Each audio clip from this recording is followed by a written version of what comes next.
from Mozak Field at Overcast Stadium. Here on the campus of Providence Day School, it is Providence Day Chargers football, and tonight the Chargers will look to keep their unbeaten streak going, making it 4-0. They take on the 2-1 Cannon Cougars. Hi, everybody. I'm Tim Donnelly. My privilege and pleasure to call the play-by-play for tonight's game. Got a beautiful night for football. Weather's going to cooperate. It's been a little cooler today than it has been the last couple of days, so we're looking forward to a great football game tonight. And my privilege and pleasure to welcome in our color analyst for the game tonight.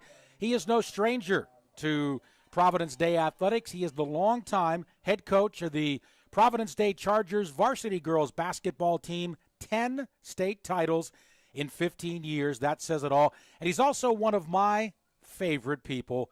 Let's bring in Josh Springer. Josh, great to have you with us tonight. Thanks, Tim. Can hardly wait. What a matchup here as we have the 2022 Division I state champions, Providence Day Chargers, against the 2021 Division II state champions, the Cannon Cougars. Yes, and again, Josh, I've been thinking about this question all week long. It was the number one thing I wanted to ask you. Now, you're not a football coach, but you know how to coach high school athletes. Providence Day has met every measurable so far in 3 games. They have not only, I think, met expectations, a lot of hype on the team before the season, but they have exceeded expectations.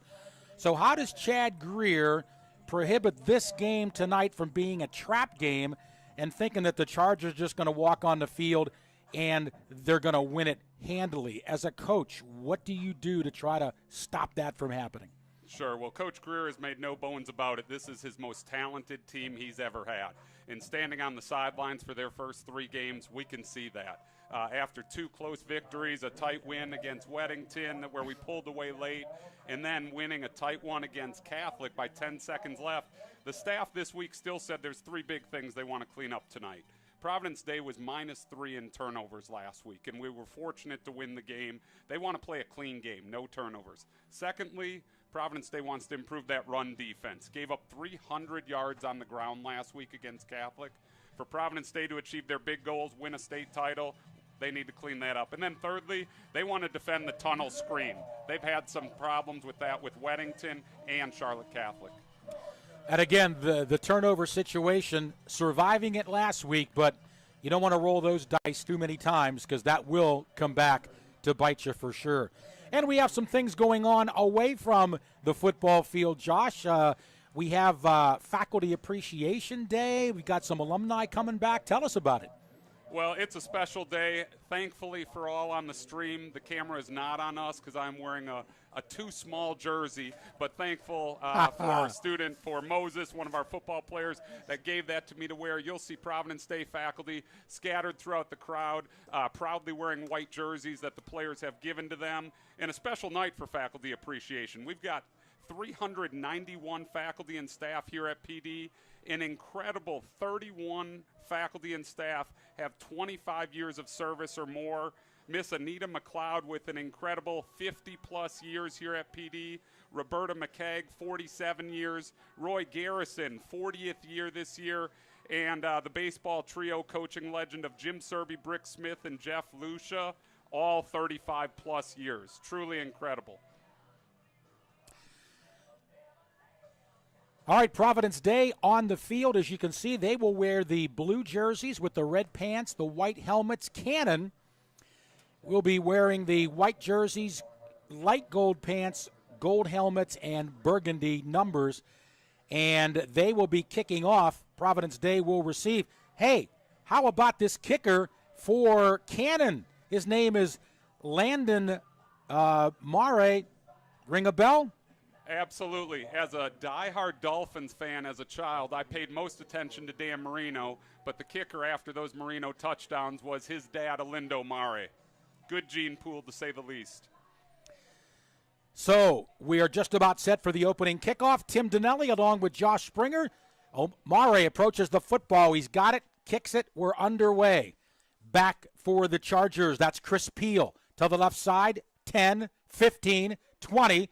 Lowers his shoulder, still moving, and finally knocked out of bounds just inside the 30-yard line while they're going to mark the football. Back at the 27-yard line, where the Chargers will have it 1st and 10 at their own 27-yard line. This will bring on one of the top quarterbacks in the country that very fortunately plays for Providence Day, and that, of course, is number 1, Jaden Davis. He has been as advertised so far, Josh. He's an incredible young man and a heck of a talent. He's got over 1,000 yards passing in just 3 games, 12 touchdowns, 2 interceptions, and a quarterback rating of 144. Gaudy numbers, to say the least. So we'll see what the Chargers will do here on 1st and 10. From their own 27-yard line, 3 wide receivers, handoff. Up the middle for a couple of yards. It's Aiden Gallos with the carry. Across the 30 to about the 31-yard line. It's a gain of 3. And, Josh, hurry up offense now for the Chargers. No surprise here. The Chargers love to play fast. Option, Gallos gets it. He's got the first down across the 35, up close to the 39-yard line. Stop on the play for Cannon was Jackson Skurlock, but it is enough for a Providence Day first down, and they go on the ground for the first 2 plays. Yeah, Aiden getting his first start of the year in the backfield. Normally Chris Peel starting at running back. The Chargers giving the young freshman some more reps early on. And those are 3 fantastic carries there. Aiden averaging 11 and a half yards per carry on the young season. His 3rd straight carry. This time he rips off 9 out to the 47, 2nd down and 1 for Providence Day. Again, they have 3 wide receivers, Gallos the lone back. This time Davis will pass. Has the time. Airing it out deep. Down the right side. Jump ball. Is it caught? I think it is. Leaping grab by Jordan Shipp. And, man, he went sky high to get that one. Tim, last week Jaden Davis said on the Talking Preps OT, Jordan Shipp has the craziest catch radius I've ever seen. You just saw it, folks. He climbed the ladder and got that one 1st and 10 for the Chargers at the Cannon 21. Davis, another handoff to Gallos. Across the 20, inside the 20, down to about the 19-yard line. A short gain. Stop on the play, Luke Fox of Cannon. But it is a gain of 3 to bring up 2nd and 7. Good to see the freshman getting some carries early here in this game. Talking to the coaching staff, they really wanted to develop some depth across a lot of positions this week for, again, obviously a long season, trying to get everybody some reps and build some confidence for late in the year. To the end zone or to the 5-yard line, ball is caught. Channing Goodwin. That's enough for the first down. It will be 1st and goal for Providence Day at the Cannon 3-yard line. Davis rolls to the right, fires, touchdown, Providence Day. Channing Goodwin, 3-yard touchdown catch. And, man, the Chargers made it look easy there, Josh, rolling down the field at will. Well, you always want to start fast, and that's Channing's 3rd touchdown on the season. A good balance of run and pass. Last week, the Chargers only had 5 rushes the entire game. This first drive, you could see a concerted effort for balance. 73-yard drive for Providence Day.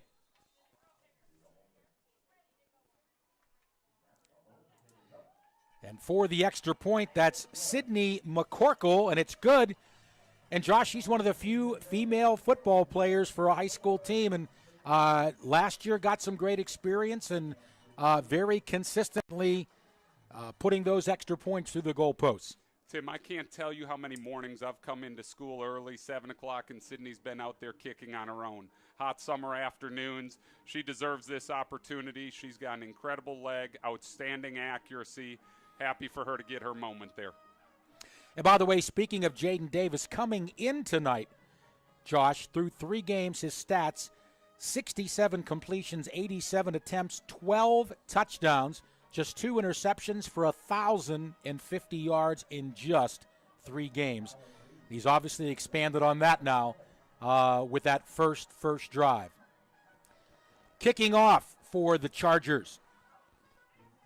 is Jake Porter, a senior. And we'll see how Cannon will respond, Josh. Yeah, the goal here on the special teams, kick it deep to the corner, obviously try to pin them deep, which has been a little bit of a bugaboo for the PD special teams this year. Colin Reese met solidly at the 21-yard line. A big tackle there from Keon Abdul-Rahim. Cannon now will come out on offense. 1st and 10, and number 4 is out there. Tyler Green. We didn't see him a lot in the warm-ups. He might be banged up a little bit. Not sure. That's just a guess. And Cannon now at their own 23 with a 1st and 10. Tyler Green, 6'2", 205-pound junior quarterback. He's in the shotgun. 3 wide receivers. He will hand it off. Not much there at all as he gives the football to Will Jones. And he may have lost yardage on that play. Well, Jones is their bell cow back. He had 2 touchdowns last week in a tough loss to Ravenscroft, 3 touchdowns the week before in a big win against Cabarrus Stallions. It's a loss of 2, 2nd and 12. Once again, shotgun formation for Tyler Green. He has 4 wideouts, 3 right, 1 left. Green to throw, in trouble, rolling to the right, looking downfield, firing through the hands of the intended receiver, which was Grant Springate, but we do have a flag on the play. And we'll see what we have here. Illegal man downfield, maybe holding. Roughing the passer on the Chargers. Oh, wow, okay. Unfortunately, Tim. By the way, Josh, these 2 hurry-up offenses right now, they're not giving you much time to talk in between plays. We got to get some word down to the coaches here. What are they doing to you? Both teams love to run the spread offense, and obviously that's an up-tempo system here. Fun to watch for all the fans. All right, it is an automatic 1st down up at the 35-yard line and roughing the passer against the Chargers. It's like a missed snap. Here is Jones, and again, he can't go anywhere. This should be a loss of at least 4 or 5 yards, among others. John Stevens down at the bottom of that pile for Providence Day, and the running game going nowhere for the Cougars here. Providence Day's defensive line just overwhelmed the Cougars' offensive line there, and if that continues to happen, it's going to be a long night for Jones in the backfield. Very generous spot, only a 3-yard loss, 2nd and 13. Thanks for joining us on our Providence Day live stream. In trouble. Quarterback back to throw. Look out. He's sacked back at the 21-yard line. And again, the big linebacker leading the charge, Keon Abdul-Rahim. He is a monster. Josh, he's kind of like our version of Lawrence Taylor. Well, it looked like a team party at the quarterback, right? There was a trio of Chargers bringing down the quarterback, led by Keon. Or maybe I should say Luke Kuechly. Amen to that. Okay. 3rd and 23. Over the middle. Hits Springate in the helmet. He wasn't expecting it. He was open. At about the 25-yard line, that'll be incomplete. Punt team coming on, and a very big opening stance for the Chargers defense, except for the penalty. Yeah, absolutely. Brody back to receive the kick here, it looks like, averaging almost 20 points a return on all punt returns. Again, having some problem issues. We're going to break after this punt and try to get it fixed for you. The kick. High but short. Takes the Chargers bounce. It'll roll inside Cannon territory and finally downed by Will Jones. Providence Day will have it at the Cannon 49-yard line. 1st and 10, 7-0 Providence Day. 7:17 left in the first quarter. We'll step out. Stay with us. Let me know when we're back on, Nick.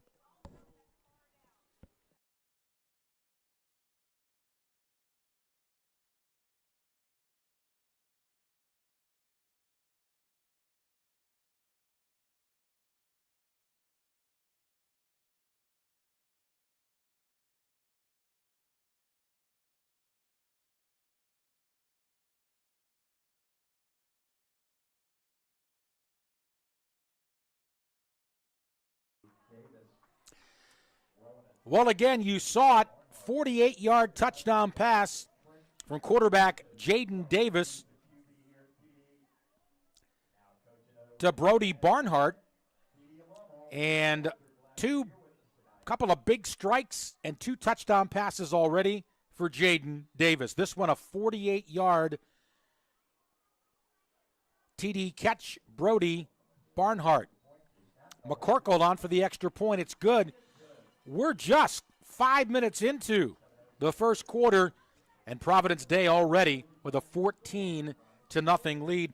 Josh, one thing that must be brought up about this Chargers team, they have great players across the first team, but the depth is amazing. There's so many weapons out there. If 1 or 2 guys would go down, it's not going to stop Providence Day. Well, Tim, the depth at wide receiver is just unbelievable. Brody caught that touchdown pass right there, nice 40-plus yard ball, and he's the 5th leading receiver on the season. You look at Jordan Shipp, Goodwin, Chris Peel, and Jaden Holler, who we haven't even mentioned yet tonight. All 4 of those guys are averaging 75 yards or more per game. And last week against Catholic, each of them had their moments when they came up huge, including Jaden with the game-winning catch, 11 seconds to go in triple coverage. So, to say the least, Jaden has a plethora of weapons to throw to. He sure does. And again, that doesn't even include, guys like Holler, Liam Gruel, other guys that are just as effective. Well, Sydney McCorkle is going to kick off here from her own 40-yard line.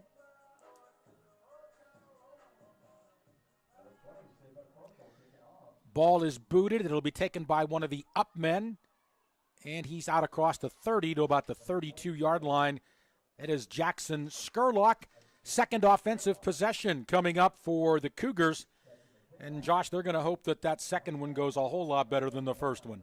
Yeah, perfect kick by Sydney there, pinning the Cougars right on the sideline. Didn't give the return man many options, consequently only a couple-yard return. So, again, Tyler Green remains the quarterback. 1st and 10 for Cannon at their own 30-yard line. Thank you so much for joining us on our Providence Day live stream. I'm Tim Donnelly, joined by Josh Springer. Nick Claus, our engineer. Swing pass complete. Jones out across the 40. He'll be close to a first down. Looks like a couple yards shy. Tim Jones has 8 touchdowns in the year, and in their opening night win against North Raleigh, he ran for 100 yards and had 100 yards receiving. So they're going to look for him early and often. A gain of 9, 2nd and 1. 4 wide receivers are split. 1 back behind Green. Snap to Green. Looking. First receiver covered. Second recovered. Down he goes.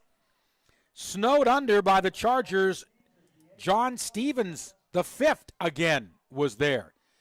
And he is creating lots of havoc for that Cannon offensive line.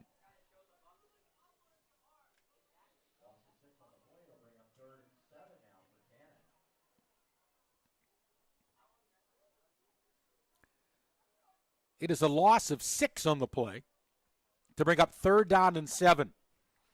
Again, the 4 wide receivers are split. Single back. Green, drop, in trouble. Now rolls right, fires, has a man open. It's caught and complete for a first down to Colin Deuce Reese. So good play that time, Josh, by Tyler Green. He's going to have to roll out a lot tonight, I think, to get away from that Chargers rush, but he found the open man. Yeah, Reese, a junior, had 8 catches for 187 yards. The transfer from Cox Mill, he's a favorite weapon for Green. So the Cougars move the sticks. They're out at the 44-yard line with a first down. I'm Tim Donnelly with the play-by-play. Josh Springer, our color analyst. From Mozak Field at Overcast Stadium. Snap to Green. He'll throw again in trouble. Screen to the right side. Man open, complete. And that's Jones out to about the 48-yard line. Be a gain of 4. And you can see Cannon kind of changing their strategy a little bit. Short passes, quick passes. They can't just sit back there and wait for somebody to get open deep. They don't have the time. They're going to have to go with the Tom Brady philosophy. Throw it in 2 seconds or less That's before I it. get hit. Exactly. That's how you play till you're 45. Ha ha. Oh, I suspect he'll be just as strong this year. I don't have any doubt. 2nd and 6. Green again. Quick out, complete, this time to Gavin Powell. Maybe about 3 yards out to about the 49-yard line of Providence Day. This drive began at the 31-yard line of Cannon to bring up 3rd and 3. 14-0 Providence Day with a lead, 4:52 to go here in the first quarter. Green trying to draw Providence Day offside. 6 seconds left on the play clock.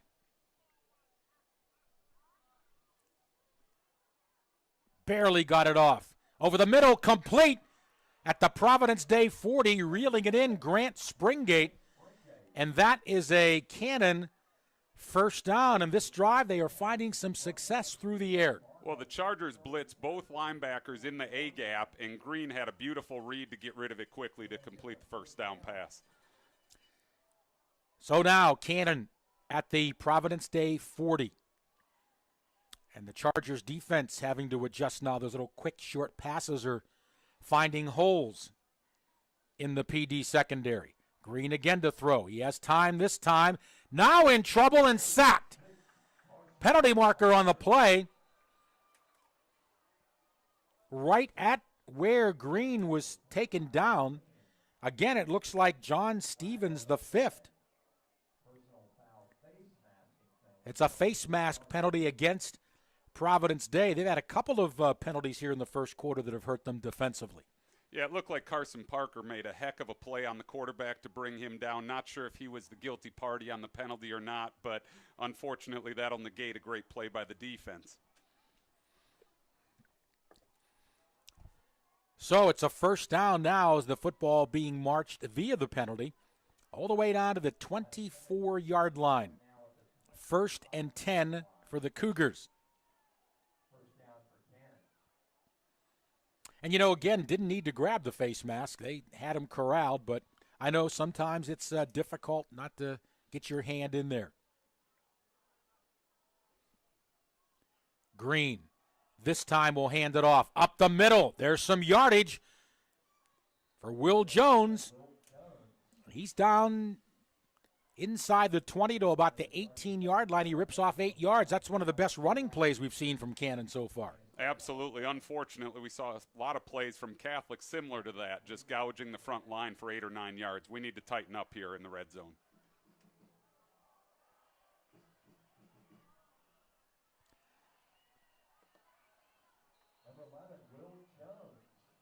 Jones, pass down to the 9-yard line, complete, 1st and goal now for Cannon as their second offensive possession. They are moving the football, knocking on the door, trying to make it a one-score game.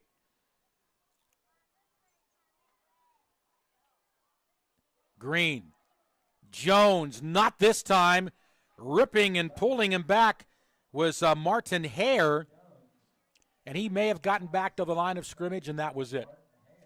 Outstanding job of Hare plugging the hole right up the middle there. Nowhere to go. No gain, 2nd and goal from the 9-yard line.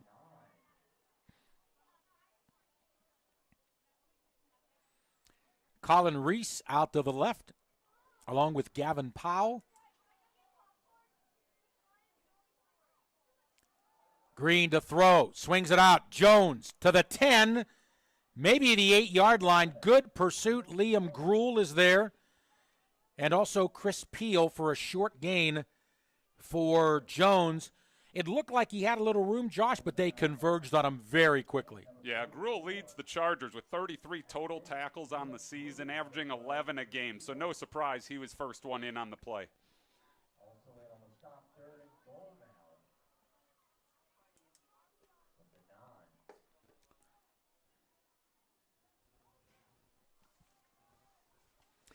Third and goal.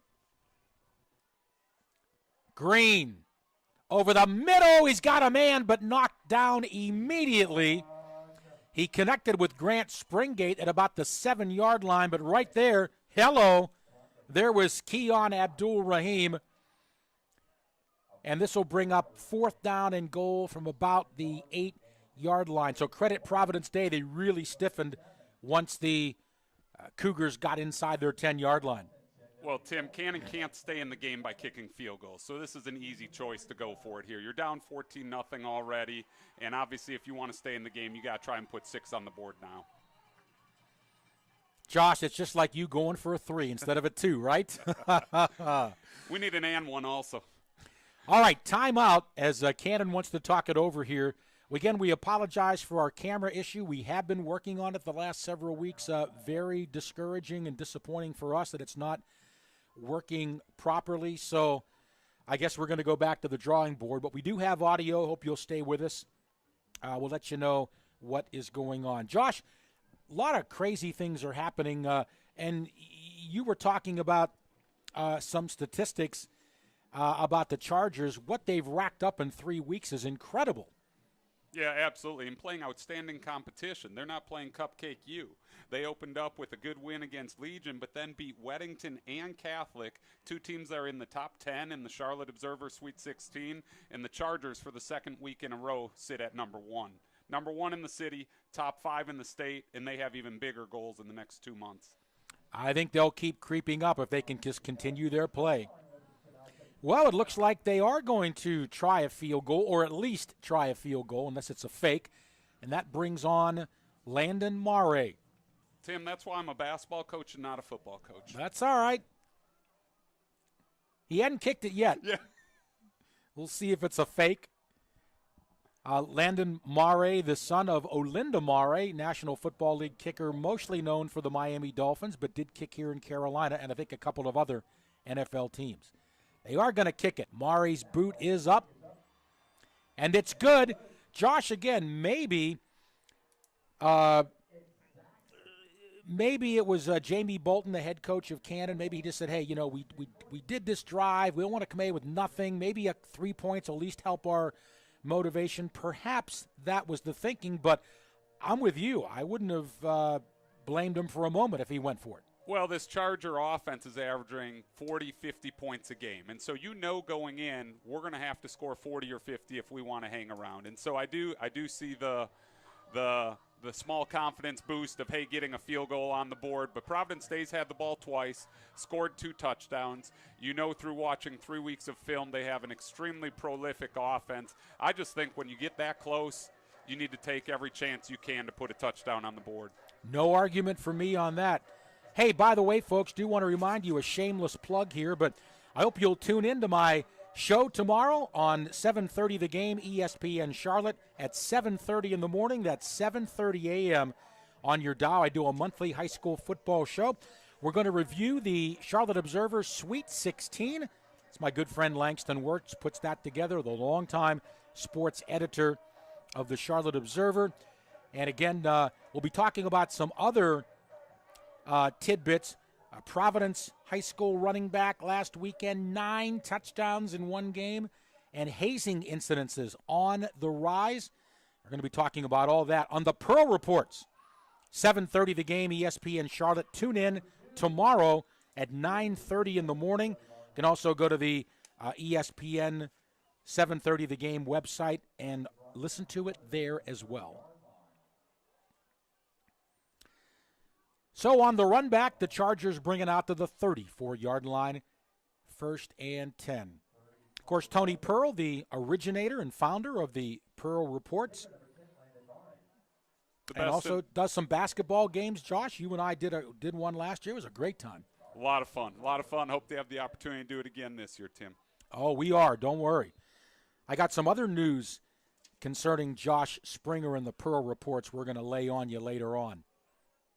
Keep you waiting on that one. All right, Jaden Davis brings the Chargers out now. 1st and 10 at the 34-yard line. $1:51 to go. First quarter, 14-3 the Chargers. Man in motion. Handoff up the middle. Chris Peel grinding, pounding. He's out close to a first down. I think he'll be marked just shy. Down to the bottom of that pile. Been active tonight, Jackson Skurlock for Cannon.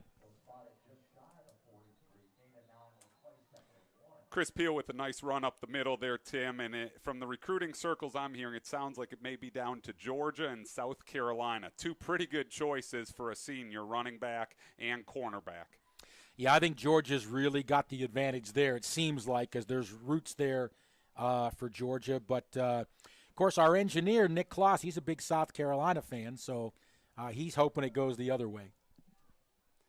Unfortunately, Tim, we got an injured Charger on the field. Number 55, it looked like Tyson Moore. Hate to see anybody go down, and obviously hoping that he can return to the game quickly here. But the Charger medical staff taking a look at him.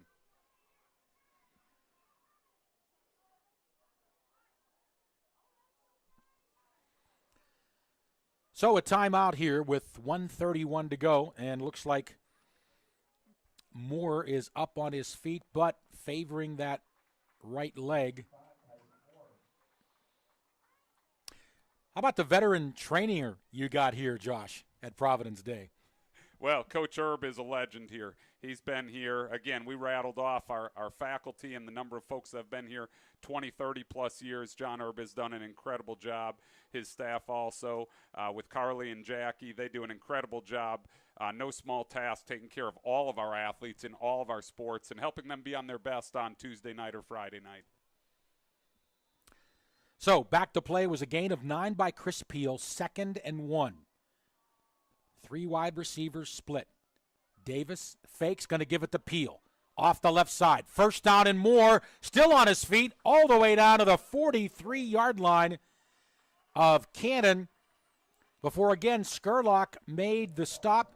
Peel breaking several tackles on his way to a nice gain. Well, he looks extremely fresh. The last couple weeks, I know the Chargers have been playing him almost every play on offense and defense. And tonight, they want to try and keep him a little fresher. So Providence Day inside Cannon territory. Swing out to the right side. It's complete. Kyle Van Dam, the recipient. He's got a Chargers first down.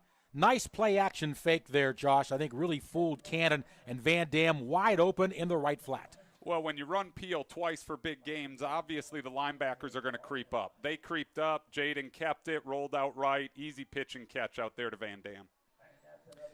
Part of the reason our stream is a little bit jumpy, we have 100 Springer friends, family, and relatives who are tuned in, sucking up all of our bandwidth, listening to Josh. His wife said Josh spent more time preparing for this game than he does most all other things. You mean he spent more time doing this than preparing for Cannon's team? Not at all. We try to prepare for them all. Just joking, Josh. Pass complete. Jaden Holler, the recipient. And again, the Chargers just moving the football at will on the ground and in the air. At the 12-yard line. Quarter has come to a close. 12 minutes complete. Providence Day 14, Cannon 3. Third home game in 4 games for Providence Day. Josh, let's talk about that game last week at Catholic. Okay, the Chargers only won by 1 point, but that Catholic team is loaded. What a hostile atmosphere over there at Charlotte Catholic it was. I think that's still a good win. Tim, I've seen over 100 high school football games easily through the years. That's probably the best or second best high school football game I've ever been to. The crowd at Charlotte Catholic was electric. Such a contrast in styles. Catholic wanted to run the ball 40 times a game. We aired it out almost the entire game. The game was back and forth, and Providence Day came out with a gritty, clutch play to win with 11 seconds to go, again with Holler getting that TD. Good for the Chargers. That was, again, another signature win. And when you think about who they've played the last couple of weeks in Weddington and Charlotte Catholic, they answered the bell both times. And you know they're only going to get better. Let's face it, this is only Jaden Davis's 4th game with his team. Absolutely. He was here in middle school, had a heck of a season with us in middle school there. And then, unfortunately, a fact I heard this week, the last time Cannon came here in middle school, our juniors and senior class currently lost to Cannon. So you know there's some extra motivation for these now juniors and seniors, Jaden and company included. Josh, I don't think, well, we'll get to that in a second here, as the Chargers are lining up. Second quarter, just about set to get started. Meg Falloon says, love the color commentary, Josh. Go Chargers. I told you there was 100 people on there. She's too kind as another PE teacher. Ah, okay. Davis to throw, rolling right, looking, firing. Does he get him? No, incomplete. Good coverage there. Anderson Lee, the defensive back, shadowing Jaden Holler. It's incomplete. That'll be 2nd down and 10 for Providence Day at the 12-yard line. Yeah, we tried for the Jaden to Jaden connection right there, and unfortunately, Holler just ran out of real estate in the end zone in the corner there. Really nowhere to go, and Davis made a good decision throwing it away.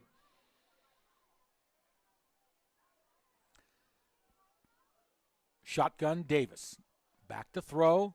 Looking. Has a man open at the 7-yard line. Taken down immediately there. There's Brody Barnhart. He'll pick up about 5 to bring up 3rd and 5. The Chargers need 5 for a first down, 7 for a touchdown. And it looks like Cannon sitting in that cover 2 defense. A lot of teams obviously are afraid of our speed and our depth at the wide receiver position. So just trying to keep it in front. Give up the short passing routes, the bend but don't break defense, and make the Chargers string a lot of plays together to get in the end zone. So we'll see what Chad Greer will dial up here on 3rd and 5 at the Cannon 7. And they hand it off right side. Gallows gets the first down. He'll be short of the touchdown, but found a little room on the right side. Aiden Gallows gets the sticks. 1st and goal for Providence Day. Tim, I got to tell you, my eyes were on David Sanders. He drove his man 7 yards into the end zone, pancake blocked him, and showed why. I don't know if you heard, this week he was named the #1 recruit in the entire country in the 2025 class. That 6'7" frame, 270 pounds, I'd keep running behind him. For sure. 1st and goal. Peel, right side, waltzes in, touchdown, Providence Day. Walking in, standing up, Chris Peel. It is 20-3 Providence Day. Tim, I'm in my 40s, and I think I might have been able to turn the corner on that one. All credit goes to that Charger offensive line again, and again, Chris was obviously the recipient of that easy one around the right end. Hey, Josh, I'm in my low 50s, and I think I could have made it too. I concur. Extra point attempt is on for Sydney McCorkle. She is a senior and the daughter of Jim and Catherine McCorkle. Ball down. Kick up. No, hits the goalpost. No good. Brody Barnhart holding. Haven't seen that too many times this season so far. Hit the right goalpost, so the extra point, no good. But the Chargers still on top, in command, 20-3 early in the second quarter. Yeah, Tim, talking to the coaching staff this week, they were really concerned about their protection on PATs. Unfortunately, we've had 4 PATs blocked on the season already this year. So the line has done their job so far tonight, and unfortunately, Sydney just pushed it a hair right. By the way, if you didn't think that special teams and blocking on extra points and field goals isn't important, just ask Brian Kelly at LSU after what happened last week. Those two cost them the ball game. Well, and, sorry to interrupt, Tim. No, I was going to say last week at Catholic, the Chargers allow Catholic to score the touchdown with 1:30 to go. Catholic misses the PAT. Providence Day marches all the way down, yes, scores the touchdown, but then gets the game-winning pivotal PAT with 11 seconds to go. So 1 extra point missed, 1 extra point made, the difference in the Chargers being victorious a week ago. Josh, I can imagine translating that to girls basketball. It's just like making those free throws, right? Free throws and layups. They don't call them free throws for nothing. That's right. All right, with the football, here comes Colin Deuce Reese. Stops, cuts back, gets some yardage out across the 25 to about the 27-yard line. And there is John Stevens, the fifth. Boy, I tell you what, Josh, if he was getting paid for a tackle, he'd be putting the athletic department in a big budget crunch tonight. He's been all over the field. He's had a monster night in just over a quarter of play. So Cannon now with a football at their own 27-yard line, 1st and 10. They trailed 20-3, although they did move the football up and down the field during that last drive. See what they do here in their third offensive possession. The quarterback is Tyler Green. Snap to Green. Give it to Jones.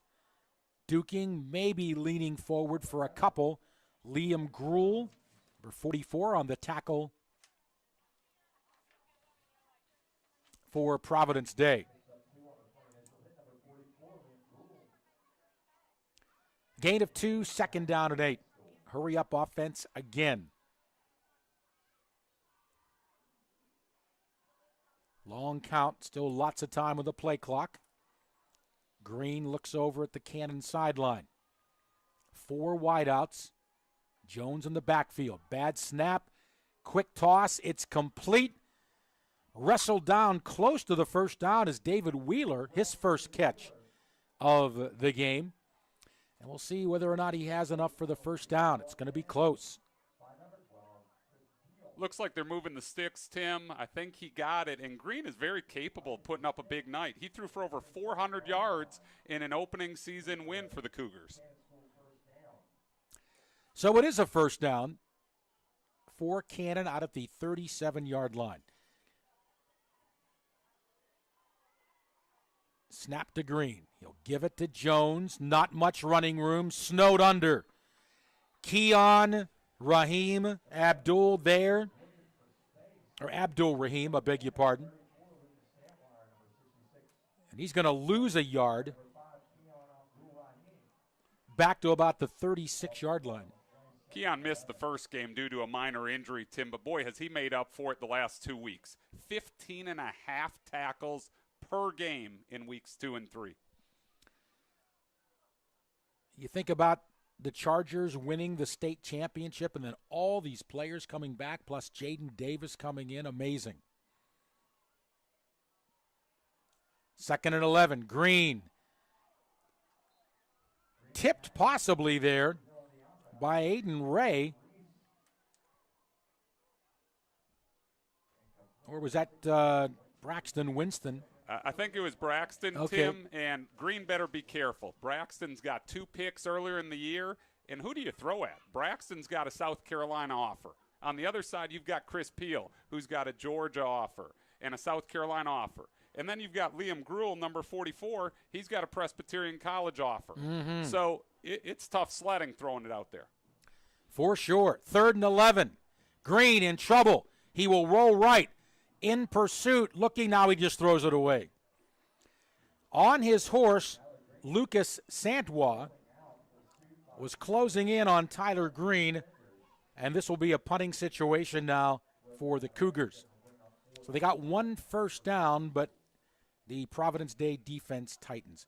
By the way, Josh, I don't think anybody's surprised, but it's still amazing what Chad Greer has done in 2+ seasons with this football team. To be honest, the football team was kind of middling along for several years, and now it's just in just 2+ years at the top.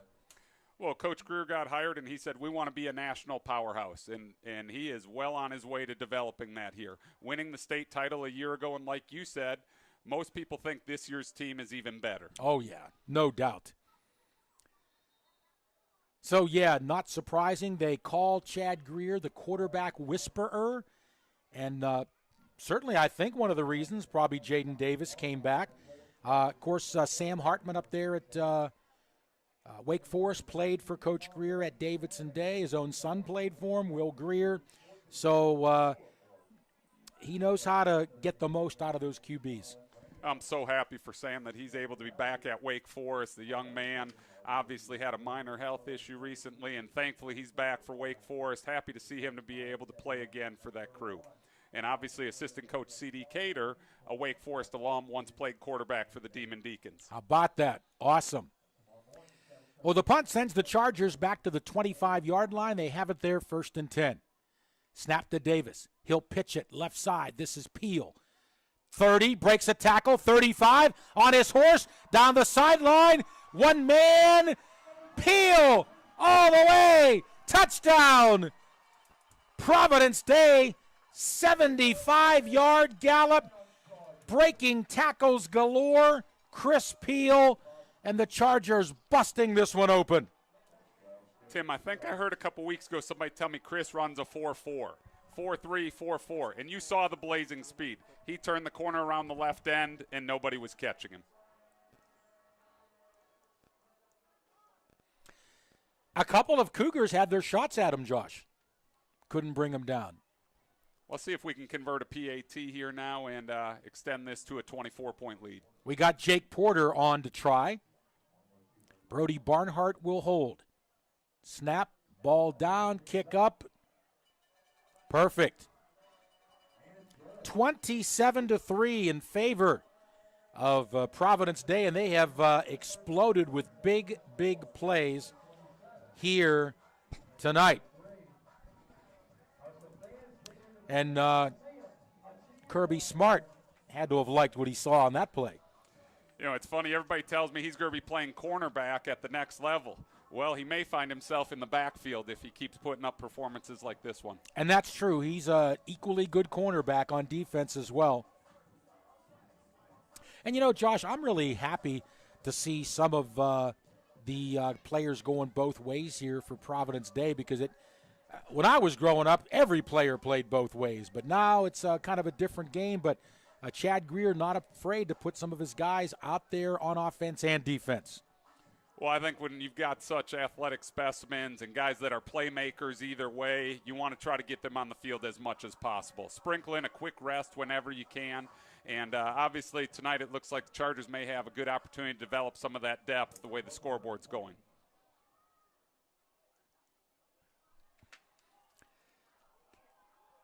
Kickoff taken by number 3, Tucker Kelly. Short return. It's out to about the 23-yard line. Cannon's offense back.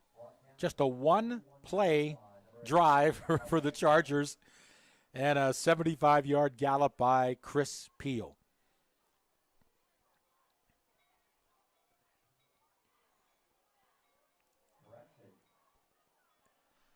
All right, Tyler Green, the quarterback. Again, he has 4 wideouts, and Jones behind him with a first down at his own 25-yard line. Early second quarter, 27-3 Providence Day. Green hands it off. Jones has some room out across the 30 to the 33-yard line. Ripping off 8 yards on the play. Looks like Liam Gruel finally wrestled him down, but a good gain there for Jones. Make it 9 yards. Well, if you notice, the Cougars are trying to run up the middle. They're not running wide. They're running straight downhill. And Jones has had a handful of nice carries in that 7, 8, 9-yard range. Next time we get a break here, we're going to break, and Nick's going to work on our settings again with a 2nd and 1. Again, apologies for our video again. This happened 3 weeks ago. Thought we had it solved. Give to Jones. Can he turn the corner? He cannot. Wrestled down behind the line of scrimmage. There is Liam Gruel. He was named an MVP in last season's championship game against Rabun Gap, and, man, he hasn't lost a step, this guy. Well, it sounds like a broken record, Tim, but it's Keon and Gruel meeting at the running back or the quarterback just about every play. Yep. That's why they're double digits in tackles per game. Boy, when you've got to face Liam Gruel and Keon Abdul-Rahim every game, oh my. Loss of 1, 3rd and 2. Green in trouble. Now he'll run. He'll get back to the line of scrimmage, and maybe that's it. Tried to get the first down. Martin Hare was there. And he'll be about a yard shy of the first down. Boy, Josh, what do you do here? You got a yard to go. You're down 27-3. They're going to send the punt team out. They don't want my advice. I already struck out earlier in the quarter. No, tell me what you would have done here. Tell me what you would have done here. You know, again, when it's 4th and a yard, I think you've got to take the chances that you've got. Down 27-3. Absolutely. I'm riding your wagon. All right, Hare will stand back at his 21. Nice, good kick. Sliding to make the catch at the 38-yard line was Brody Barnhart. Slid a little bit there on the turf, but the Chargers have it. 1st and 10. Josh, you know that the backups now are just screaming, guys, keep pouring on those points. I want to get the play in the second half. And the way it's going, I think they're going to get some playing time. You're right. They may, Tim. I want to touch on Brody for a second. This game means a tremendous amount to him. He played his middle school ball at Cannon and then came to Providence Day. Oh. And so, you know, he was probably the one giving the pregame speech to the Charger Nation You before better we went believe out it. on the field.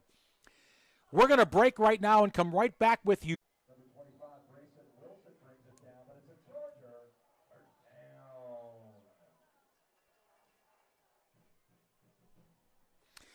And just let me know when we're back on, Nick. No worries.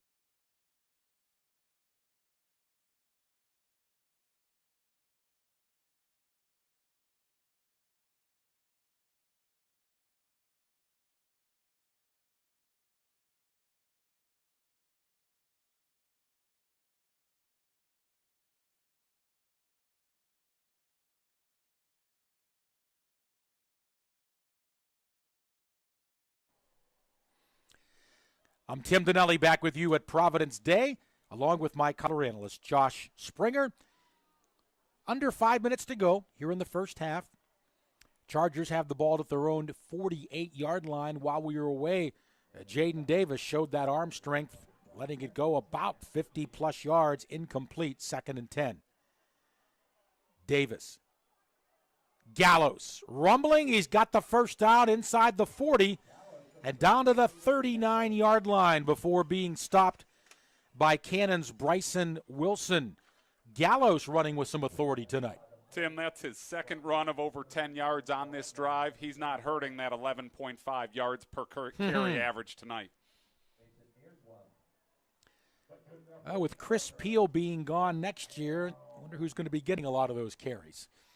In middle school last year, Aiden was routinely putting up 5-6 touchdowns a game, so this is not surprising. Wow. Quick out to the left side. It's caught and complete. Channing Goodwin. Finally pushed out of bounds by Lee Anderson of Cannon. He'll be short of the first down, but it's a good pickup of 8 yards. Quick tempo offense again for Providence Day. 2nd and 3. Hand off to Gallows. First down and more. Stays on his feet and rumbles down to about the 23-yard line. Aiden Gallows breaking a couple tackles on the way before Mason Mearswa was finally able to wrestle him to the turf. First down for the Chargers here. I got to give Aiden a shout-out. He's in my 9th grade health class, sits in the front row. Heck of a student. All right. What's his grade so far? No, I'm just kidding, Josh. Outstanding. Okay. About like his running attack. Shucks, I was hoping you were going to say like A, B, C, something like that. All right, 1st and 10 for the Chargers. Gallows in motion to the right. Slant in, complete, but well read this time as Jaden Holler made the catch, but right there was Luke Fox to take him down, and well diagnosed there by the Cougars. Yeah, the Chargers have tried 2 wide receiver screens on this series, and both of them, quite frankly, have gone for minimal gains. But what a luxury that Jaden Holler is supposedly your number 3 receiver, and he's putting up 80 yards a game.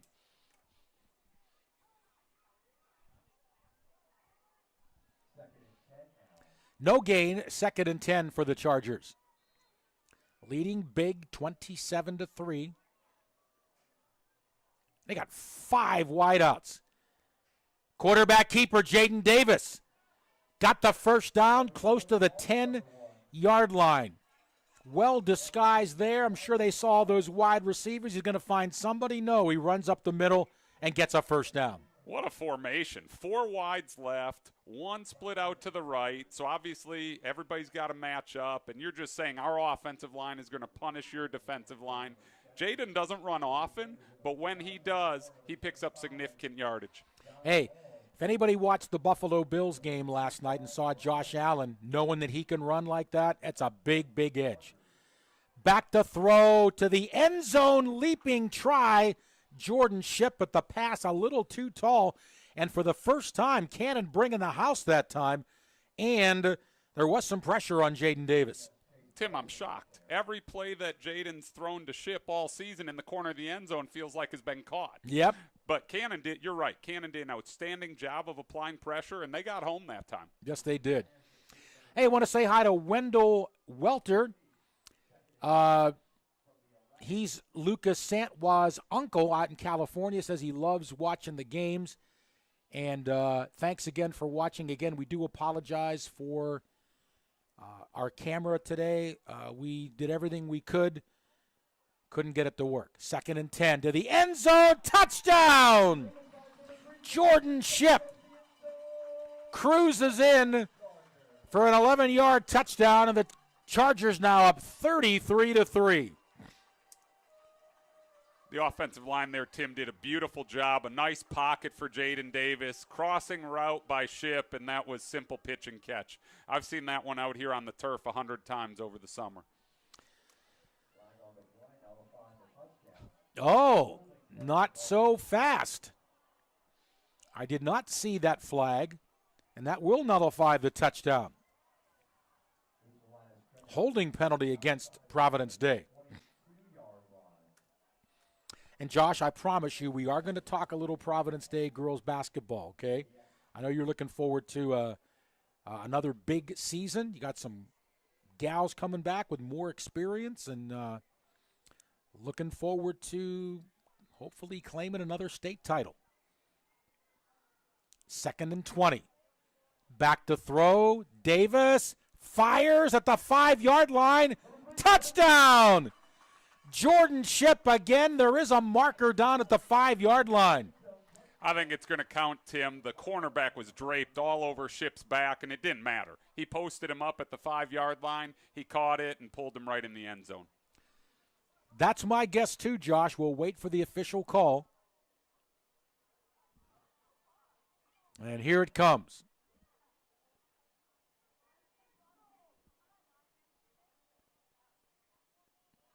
I think it is against Cannon. It is. Pass interference, so it's a 22-yard touchdown grab by Jordan Shipp. And now it's Jake Porter on for the extra point.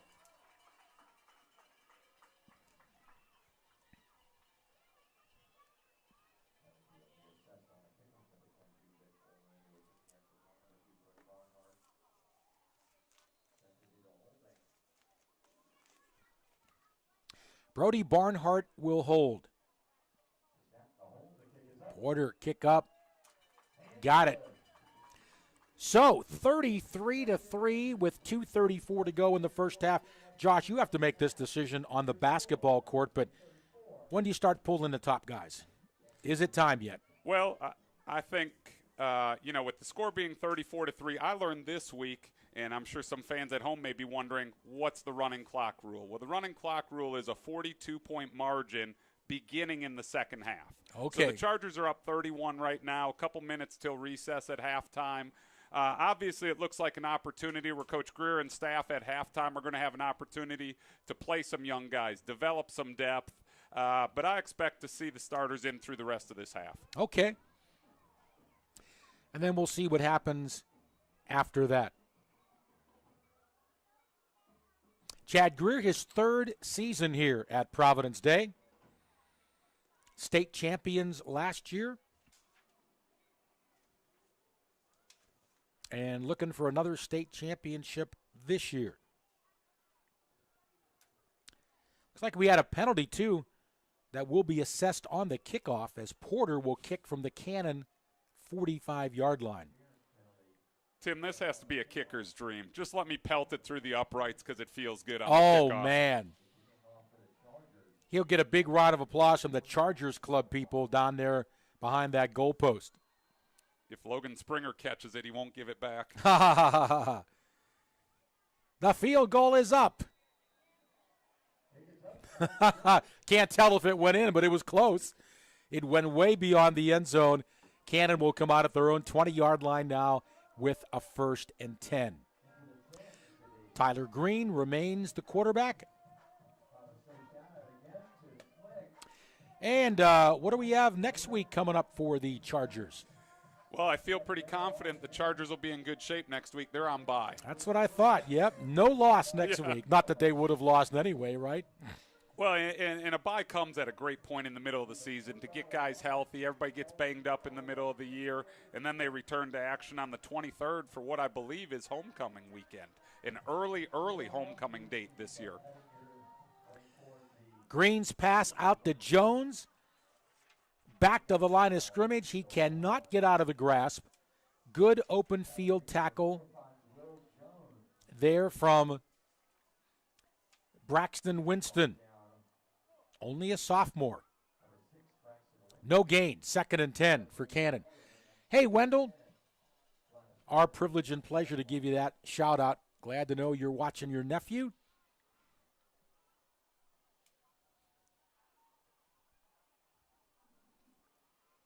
As the Chargers on top and in command, 34-3 with under 2 minutes to go now in the first half. Green to throw. Now in trouble. Finds a safety valve. Good move by Jones. Runs up the right sidelines. I think I might have the first down. He did a great job to get away from Lucas Sanwa. Dodged him at the last minute. We saw a good bit of Jones's athleticism there, Josh. I'm impressed with Jones's toughness. Obviously, Cannon's going to him early and often, and why wouldn't you? He's been one of the few effective things they've had going. So it's first down for the Cougars at their own 31. Snap to Green, looking right sideline and incomplete. Good coverage there from Winston. Intended receiver was David Wheeler. That one never had a chance. The pass was actually closer to Coach Goodwin standing on the sidelines than it was to Winston or the Cannon target.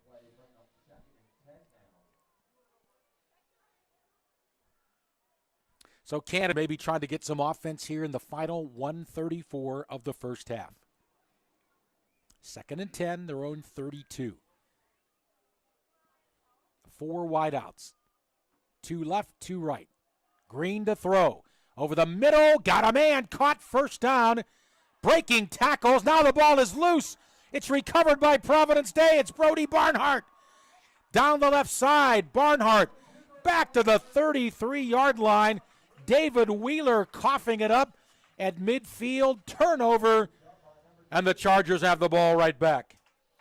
Well, I think that the end of that play was obviously outstanding. We were fortunate to get the fumble, and that's the big news. We had 3 missed tackles prior to that on the play, but all's well that ends well. Chargers ball. We know Coach Greer's going to try and punch it in for 7 more here before the half. Minute 19, 3 timeouts to go. Time to air it out again. Josh, I wonder if Wheeler was just so surprised he was so open there. They haven't had many guys that deep in the Chargers secondary, but he coughed it up. And Brody Barnhart right on it. 1st and 10, Providence Day at the Cannon, 33.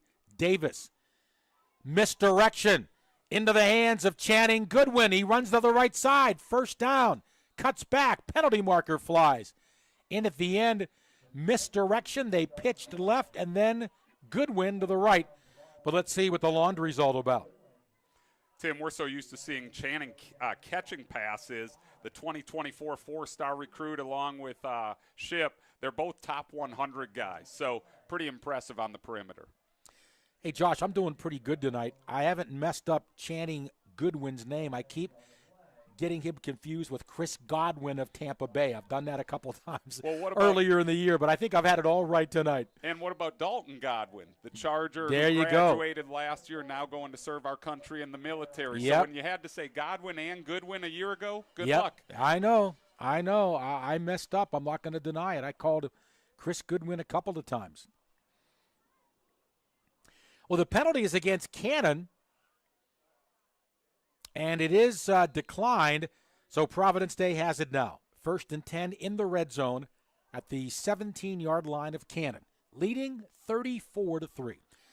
I'm Tim Donnelly with the play-by-play. Josh Springer, our color analyst from Mozak Field. Davis to throw. A lot of time to the end zone. It's intercepted off the hands of Jordan Shipp and then picked off by Anderson Lee. And, boy, that doesn't happen very often. That pass was on the money, Josh, and Jordan just couldn't haul it in. It really doesn't happen very often. I think Jordan will be the first one to say, I should have had it. Great ball by Jaden. Unfortunately, off of Shipp's fingers right there. Unlucky play. Cannon free safety in the right place at the right time, and now it's their ball with just under 30 seconds to go from their own 20.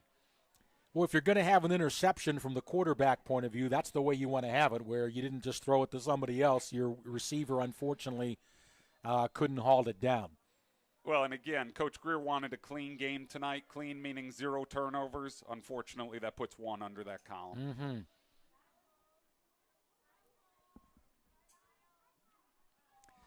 So 1st and 10 at the 20-yard line. Tyler Green remains at quarterback. He's a junior. He's going to throw. In trouble. Now will run. And then just slides down at about the line of scrimmage. Tim, got a penalty flag down. Sorry, as the kids would say, Green made a great business decision there. He slid because Keon was about to take his head off. Mm-hmm. You know, if you watched that Buffalo Rams game last night, Josh Allen wasn't doing much sliding, was he? He was diving in there. He didn't care. Of course, he's a big guy, too, but still. Josh Allen was channeling his inner Earl Campbell, 10 carries, 56 yards. Yeah. Those folks up in Buffalo and Coach McDermott are just praying he stays healthy, because if he does, they've got a real chance to win it all. Well, I'll tell you what, the Buffalo writers, I was on their website last night, and they were saying, hey, if there's one thing I'd clean up a little bit, tell Josh to get down a little more. Not too many of those. They lose him. That's a huge loss. He was their leading rusher last night. I don't know that that's a recipe they want to keep for 17 weeks. Yeah, I'm sure that conversation has been had. All right, 19 seconds to go. It's a penalty against Providence Day. 1st and 10, 38. Jones, screen pass, breaks a tackle, breaks another tackle. 1st down out to the 48-yard line. Josh, not many teams can break tackles against the Providence Day defense, but we've seen Jones do it tonight. Yeah, he escaped the grasp of Martin Hare right there, who had good pursuit. I don't have the official stats, but Jones has to be closing in on 100 all-purpose yards in the first half. Mm-hmm. Football just shy of the 50-yard line, the 49, 10 seconds left, could be the last play of the first half. 4 wide receivers. Green will put it up again. Has a little time this time. Swings it out. Jones, 50, 45, 40. Can he get out of bounds? Yes. 4 seconds left. 1st down at the Providence Day 36-yard line. And now my guess is we'll see some kind of a Hail Mary to the end zone. Tim, I'm going to be picking up Will Jones to start on my fantasy team in my PPR league this week, just to let you know. I don't blame you.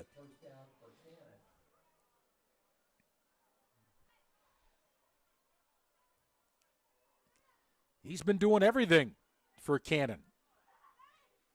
But the good news is they've only got a field goal to show for it. All right, 1st and 10 for Cannon at the Providence Day 36. This will be the final play. Should be. Green to throw. Has time, rolling right. Now he'll just dish it off with no time remaining. A little surprised there wouldn't be a heave to the end zone. Is there any time left? Tim, I think that's it for the half. And, there was so much pressure from the Charger front line. Again, Green ran out of real estate, was on the Charger sideline, and just threw it so he didn't get didn't get decked to end the half. So, 24 minutes complete. We're at the half. Providence Day 34 and Cannon 3. Just generally, Josh, your observations of the first half. Well, I think if you're Coach Greer and staff, this is exactly what you wanted, and quite frankly, this is what you expected. With the talent we have on the field and the tools in place, again, coming in, we said this was a matchup of the 2021 Division I state champion versus the 2021 Division II state champion. And I know folks on campus here and talking to the players, talking to the coaches, they felt really confident coming in tonight. And it's one thing to say that, it's another thing to play like that. And the Chargers were dominant on both ends of the ball, and the scoreboard reflects that. There is no, there is no trap game going on tonight. And Providence Day came out, took care of their business.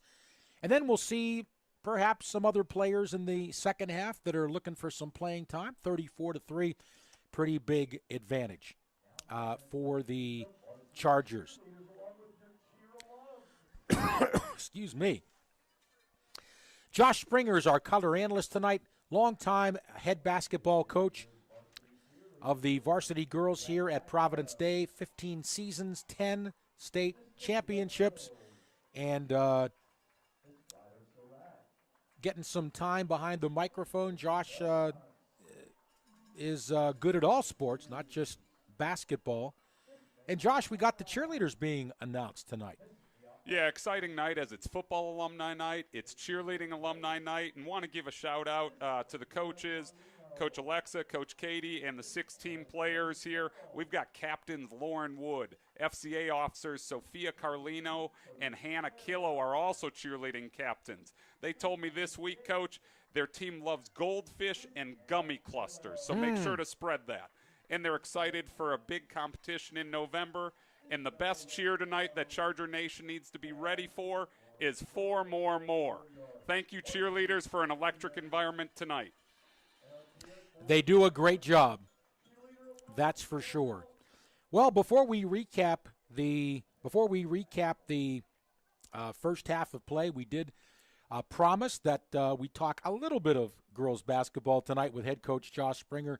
Josh, again, 10 titles in 15 years. I know you fell a little bit short last year, but I thought your team, no like big superstars that you've had in the past, but boy, the girls just played together as a team and, got into the playoffs, made some noise. I think I was there.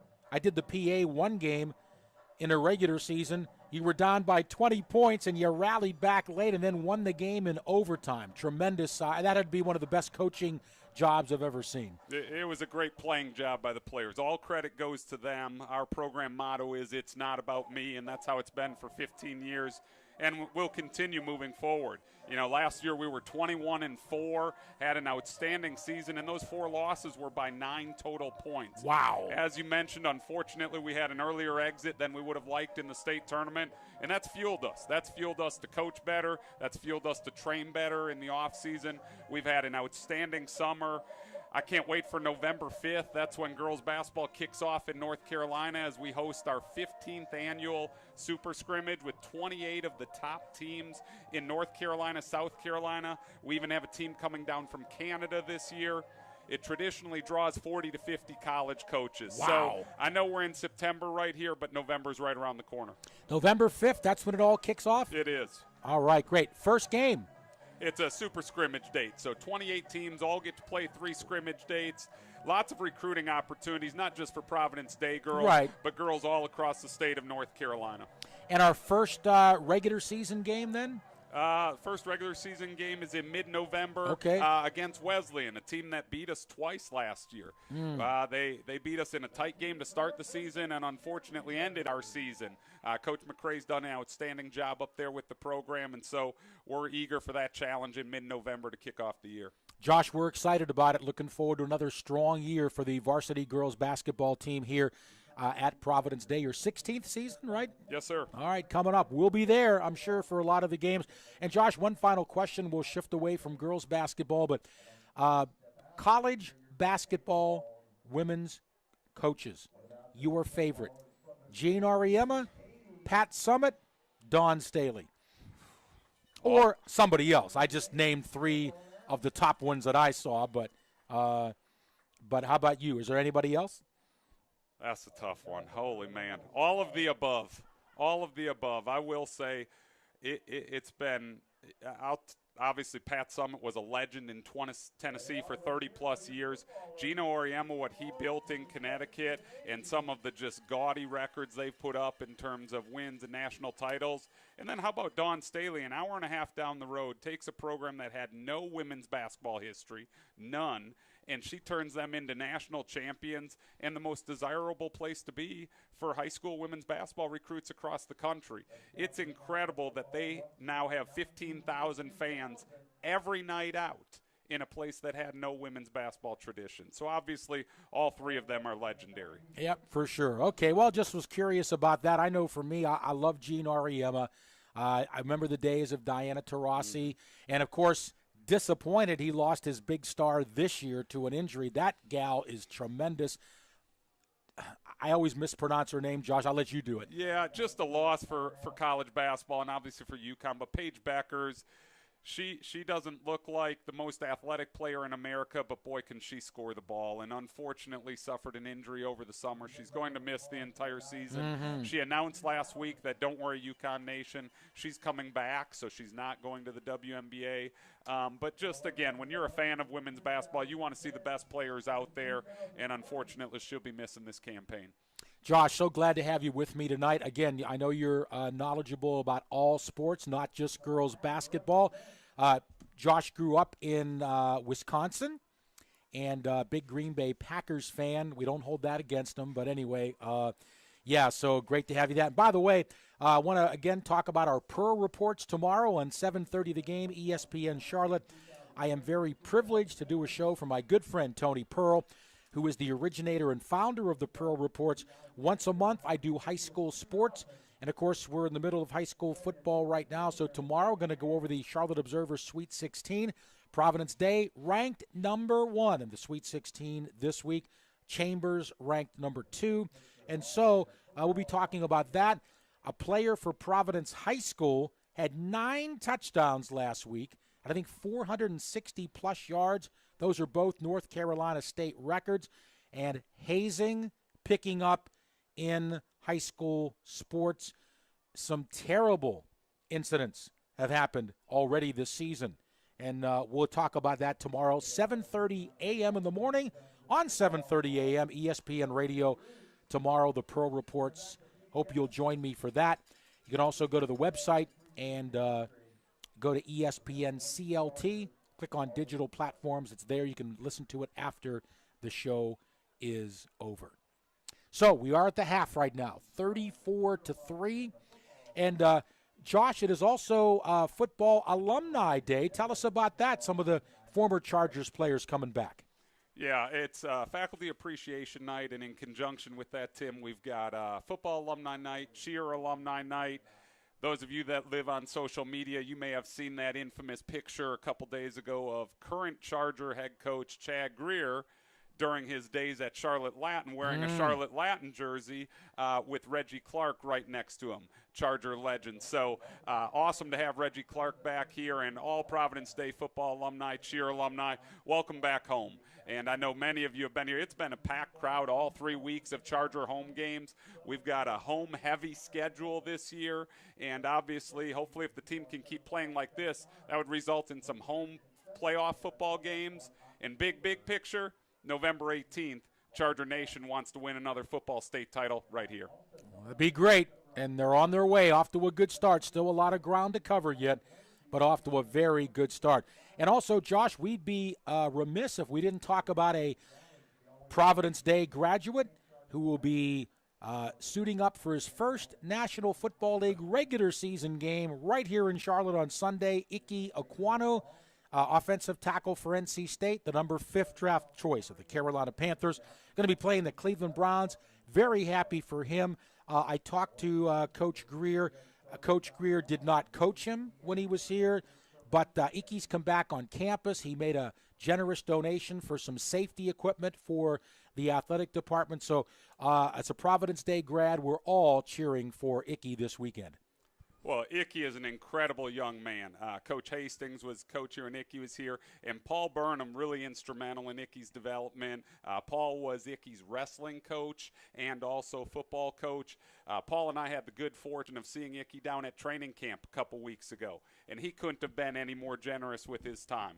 A little personal nugget, we were down there. Logan Springer was down there and actually got Icky's triple XL gloves after practice that Wow. day. Icky's got his hands full with Myles Garrett, arguably the best defensive end in the NFL this Sunday, but we're pulling for him. Icky's an incredible football player, but trust us when we tell you he's an even better young man, and how surreal that Providence Day's very own is playing 10 miles away in Bank of America on Sunday. Yeah, we'll all be cheering for him.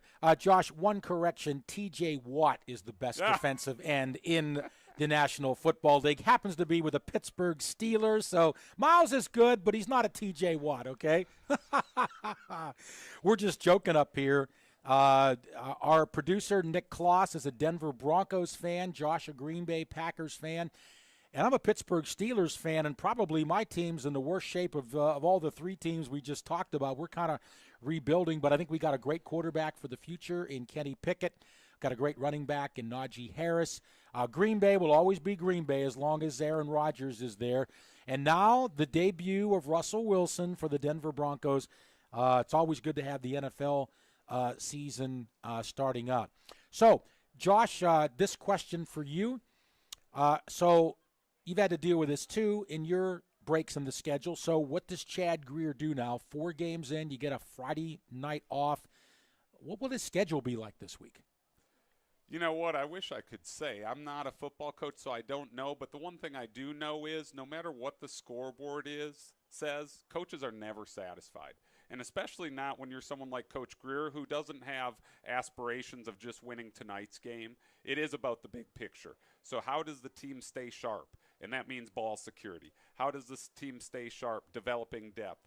How does the team stay humble and hungry for their big goals of winning a conference championship, a state championship, being nationally ranked? And no matter what the scoreboard looks like, the film will get cut up on Sunday. They'll go back to those meetings, and they'll keep the players' attentions and say, hey, we were positive in these areas, but there's still a lot of things we need to get better at.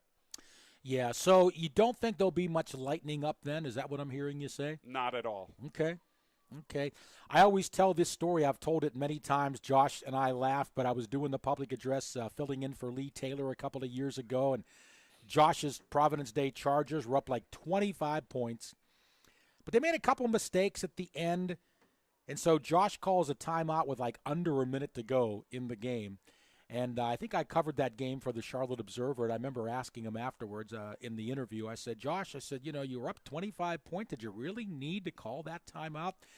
And Josh, I think, had the best answer I've ever heard. He said, Tim, I tell the players to play full tilt for 32 minutes. As a coach, I have to coach full tilt for 32 minutes. That was an awesome answer. Well, thanks, Tim. We just believe no matter what the scoreboard is, we're going to demand the best of our players in practice every day, and no matter who's on the floor and no matter what the scoreboard is, I expect their best, and those kids should expect the best out of me and our staff. And we're so fortunate to have some amazing young ladies here, outstanding in the classroom, and do ultimately give their best every day out. We are at halftime. Providence Day leads 34-3 over Cannon. Josh, I wanted to ask you this. This pertains to Coach Chad Greer here at the Providence Day football team, but you've had to deal with it as well. What is it like when all these college coaches are calling you about your players? I mean, you have to make time for it, I guess, but it sounds like it could be, if you have a couple of big stars, it's unending. How do you juggle that? Let me start with this, Tim. It's a phenomenal problem to have. Because if the college coaches are calling, that means you're probably winning more games than you're losing. True. It means you have really talented players. And I don't know how Coach Greer and his staff do it, because they've got a team of 50, 60 players. I have a team of 10, 12, 15 players. But to your point, 15 years ago, we were so blessed. We had countless players being recruited, top 100 players. Brittany and Whitney Edwards committed to Virginia and went there. Janae Johnson went to Duke. Obviously, through the years, Tiffany Mitchell and Jatari White signed at South Carolina.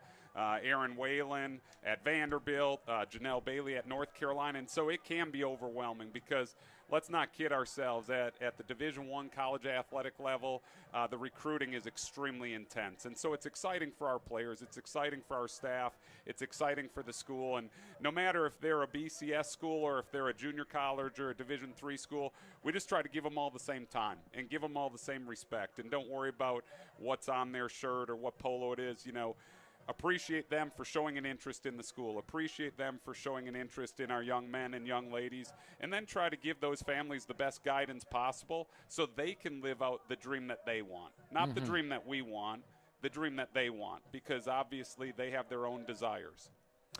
Yeah, Josh, and I love that when you said that whether it was D1, D2, or D3, you still treat everybody the same. That's James chapter 2 and verse 1, show no favoritism, right? So I like that, the fact that you still give those coaches. I know it might be a little bit more of a thrill when you get that D1 coach calling, but think about Chad Greer right now. He's talking to Kirby Smart, right, and maybe Brian Kelly and Nick Saban and all these other teams, North Carolina, NC State. I just kind of wonder what it's like for him and for you when those phone calls come in.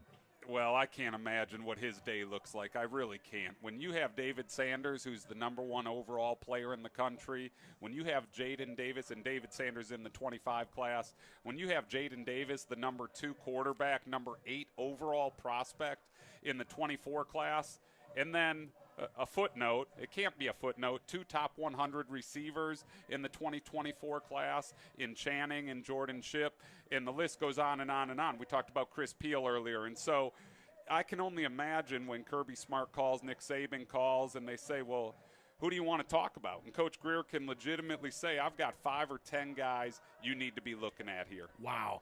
And Josh, pardon my ignorance, but this is just fascinating to me, and I think it is for our listeners too. But do the head coaches do all the calling, or is it the assistants that call? Or do you ever really talk to a Kirby Smart or a Franklin from Penn State or somebody like that, or do the assistants call? So or both? The little I know from my football coaching buddies tells me that often coaching staff split it up geographically, where certain coaches will have certain recruiting segments across the country, or they'll recruit by position. And so you may initially hear from the DB coach at Alabama or Texas or Florida or Wisconsin. However, with that being said, when it gets serious down the road and they're really interested in you, like they will be with a number of these guys, you can bet those head coaches are phenomenal recruiters. I will never forget, Tim, about 5 years ago, Kirby Smart in Georgia was recruiting one of our players, and he flew a plane and dropped it down at PD here. And that was pretty incredible. Excuse me, not the plane, the helicopter. He dropped it down on campus, and I know those students that were here that day will never forget the day Kirby Smart did that. Wow, that's amazing. Well, Josh, how has your helicopter been running lately, huh? My 2004 Highlander still has 4 wheels and miraculously is trucking along at 230,000 miles. Too funny. Too funny. Hey, Josh, that's been great stuff. Thank you. I know that's stuff behind the scenes that I don't know nothing about, but I think is fascinating for our listeners. I talked to Jacoby Davis a couple of years ago when the NBA was recruiting Patrick Williams, who ended up being the 4th overall pick of the NBA draft, and he was getting calls from all these colleges, NBA teams and everything. It was quite the story over there at West Charlotte. Well, a quick recap of the game. The Chargers drove 73 yards on their first drive and ended up a 3-yard touchdown pass from quarterback Jaden Davis to wide receiver Jordan Shipp, 7-0. Then a 48-yard touchdown pass from Jaden Davis to Brody Barnhart made it 14-0. The lone score for Cannon. A 22-yard field goal from Landon Mare made it 14-3. And then 3 more touchdowns, a 2-yard TD run by Chris Peel, a 75-yard touchdown run from Chris Peel, and then a 22-yard TD pass from Jaden Davis to Jordan Shipp. So Jaden Davis, 3 touchdown passes. Chris Peel, a couple of a 1 touchdown run, and again Brody Barnhart, a 48-yard touchdown catch.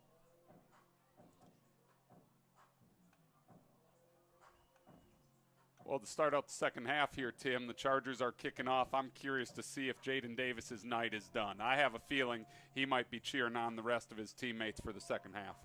Do we see them on the baseball cap down there? I have to look and see.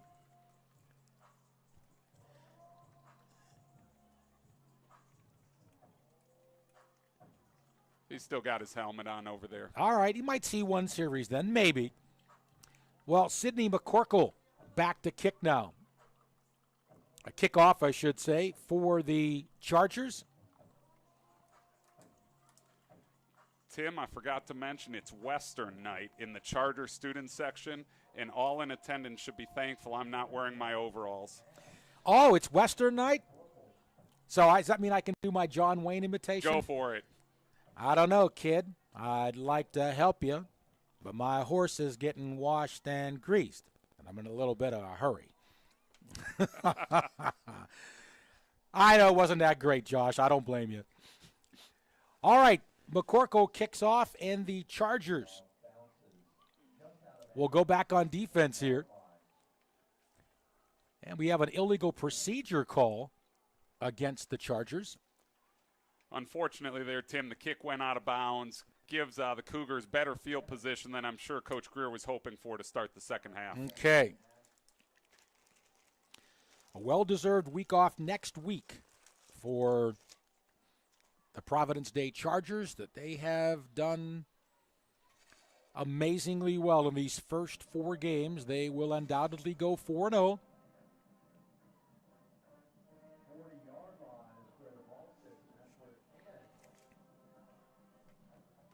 And the football all the way out to the 40-yard line, that's where Cannon will put it in play. 1st and 10. They still have Tyler Green in at quarterback. They'll move the ball to the near hash mark. I'm Tim Donnelly along with Josh Springer, our color analyst, our engineer Nick Kloss from Mozak Field, Overcast Stadium here on the campus of Providence Day. Give it to Jones. Up the middle, met at the 41-yard line and pushed back. Leading the charge there, Keon Abdul-Rahim. And it's maybe a yard for Jones.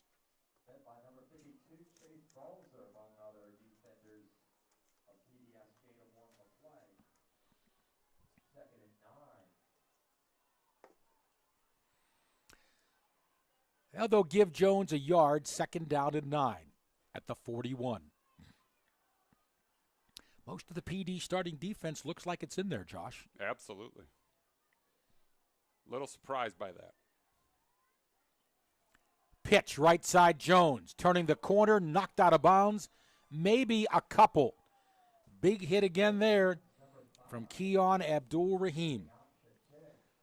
I heard some whispers from the staff early in the season. They just said, Coach, he's one of the toughest kids you will ever see. And you can see, Tim, he looks for contact. Oh, That's yeah. That's why he's playing linebacker. Mm-hmm.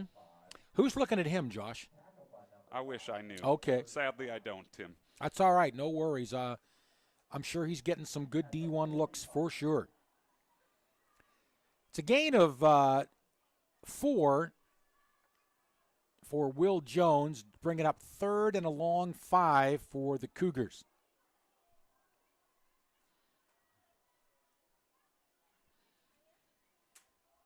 They're going to give it to Jones on the sweep. Cuts back, 1st down and more. Inside Providence Day territory, down to about the 44-yard line. A big gaping hole off left tackle. Jones finds it. It's 1st down yardage for the Cougars. Well, Tim, it's been good news when you have your linebackers with Abdul-Rahim and with Gurul making the tackle. Unfortunately, there Brody had to make a play. It's never good when your safeties are making plays on the second level of runs. Josh, I agree with that. It's nice that those secondary people can make tackles, but you don't want to make them too much because that means they're getting through your D-line and linebackers. Green to throw. Running. Now we'll roll right. Looking, firing. Has a man caught at the 35-yard line. It is Grant Springate. Close to a 1st down. Green pressured, rolling away from the pressure and finding his man. It's a 9-yard gain. Tim, that was Green's best pass of the night. He escaped some pressure, rolled out right, and had a tight window, and the receiver made a beautiful catch, toe touch, right on the sideline. Second and short at the Providence Day 30, but Green will throw. Outside, Jones breaks a tackle and rumbles and gets the first down. Braxton Winston met him, but Jones won that battle one-on-one. Football 101, they say the lowest guy wins, and Jones was the lowest guy on that play, and he took a hit and kept going for an extra 5 or 6 yards. First down for Cannon at the Providence Day 35-yard line. Opening moments of the second half, 34-3, Providence Day with the lead. Jones, this time nothing. Very, very well covered there.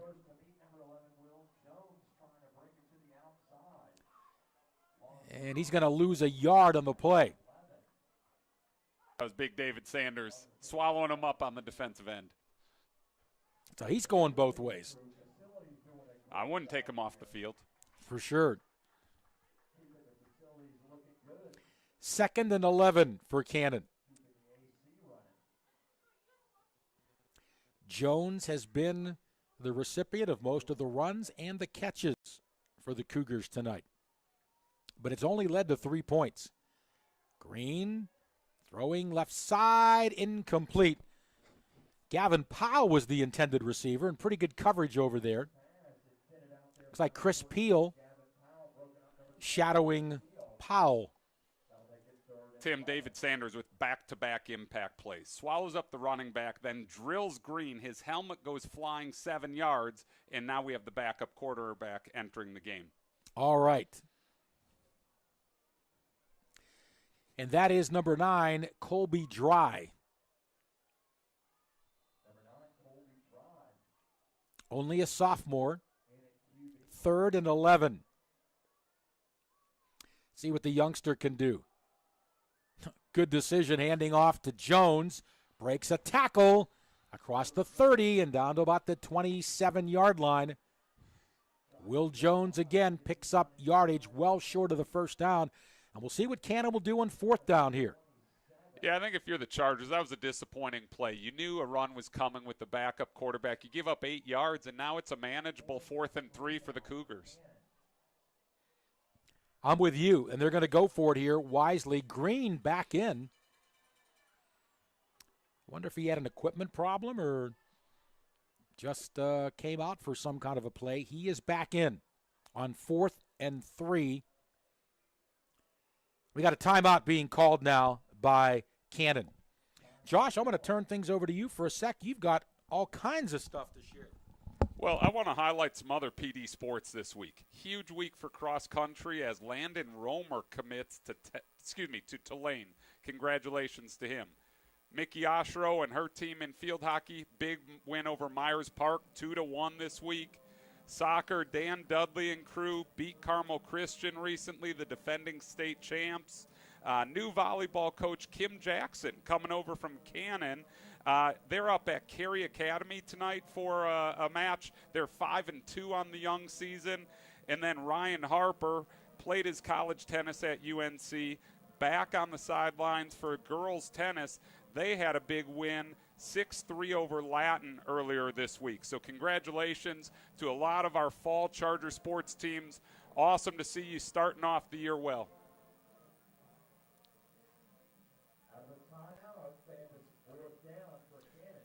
And we're back here, live action. Cannon going for it on 4th down from the 30. Tried throwing a little bit of a fade pattern to number 14 and fell out of bounds, incomplete.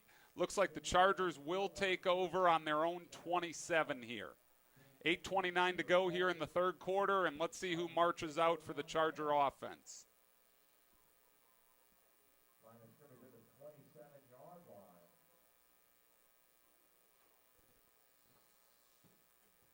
Looks like it'll be Jaden Davis to start the second half, and I see most of the starters coming back out here.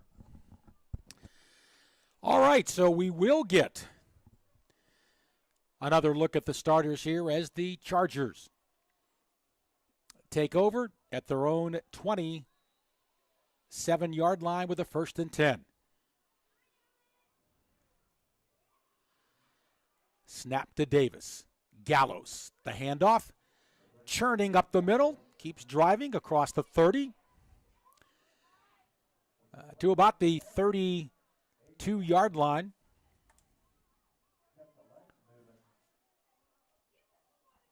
A good 6-yard pickup there for Gallows.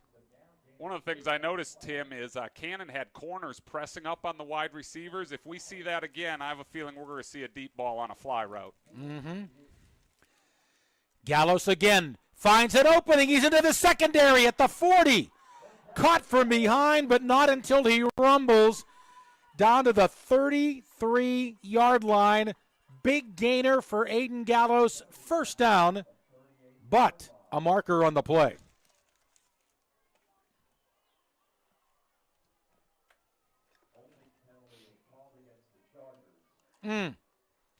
Tough break for Aiden Gallo there.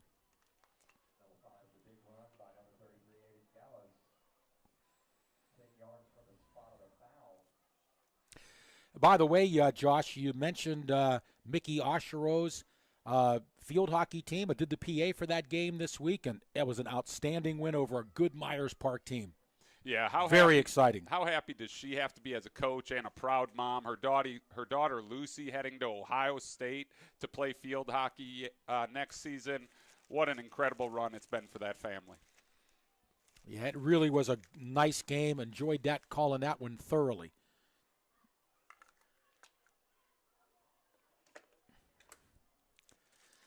Davis to throw, leaping catch. It's Goodwin out to the 47-yard line. Beat the defensive back on the leap. Well done. There was about 2 inches to fit that ball in the window, and Jaden did, and Goodwin came up with another acrobatic catch. BC offers, Maryland, Duke, Michigan. His dad's a Michigan alum. Incredible catch by Channing. Might hear from Jim Harbaugh then, huh? Oh, I think he has multiple times already. Oh, wow. Gallows up the middle. Breaks a tackle all the way down to the 32-yard line. Aiden Gallows, and not only do we see him like a bowling ball pounding, but he's got a little speed too. Tim, like I said, watching him last year at the middle school team, it just seemed unfair. It didn't matter if the handoff was left or right. It ended in the end zone almost every time he touched it.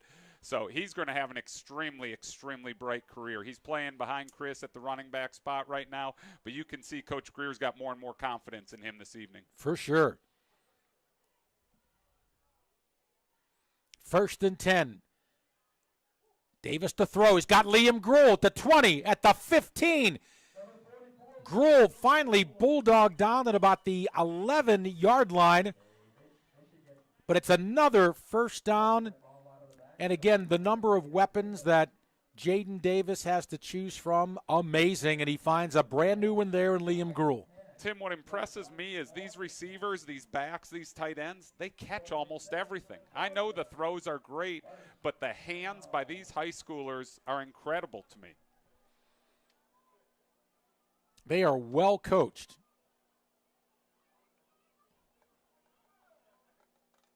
Tim, you've got to be concerned there if you're the Chargers. Big Dave Sanders just limped off, and he looks like he's in pain holding his right wrist there. I'm hoping that's nothing serious.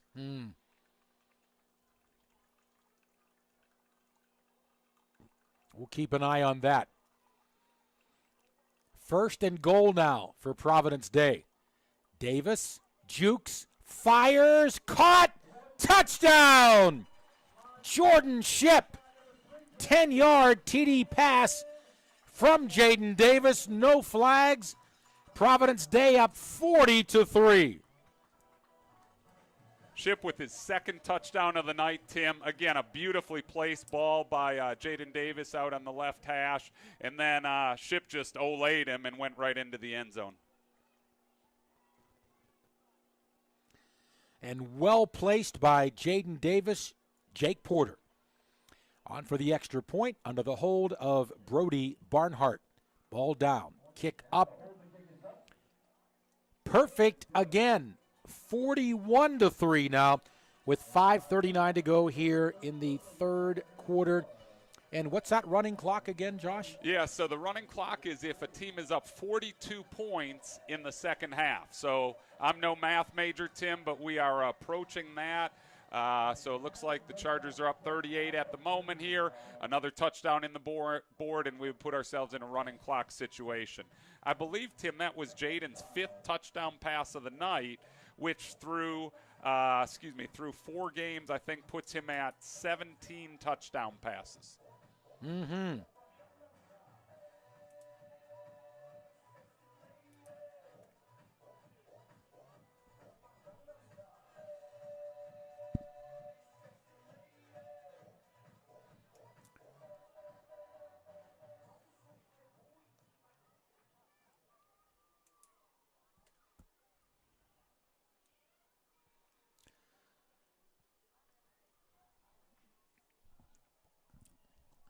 I have 4, but I might be wrong, so we'll check that out. I've got Chris Godwin, Brody Barnhart. I have Jordan Ship with 2. Okay. I got Chris Peel May with a have gotten run. a little ahead of myself. No, that's all right. I have Chris Peel with a couple of runs, but I could be wrong. Nonetheless, 4 or 5, what a night for Jaden Davis. 41-3. I see some new jerseys in there now on defense for Providence Day, and not surprised. But you know what? I still see number 5 in there. Keon must be begging that staff, Coach, leave me in there. Man, I'll tell you what. How does he win that battle? Found out during the break he's got some interest from Boston College, and I'd say that interest is soaring after a performance like tonight. Mm-hmm.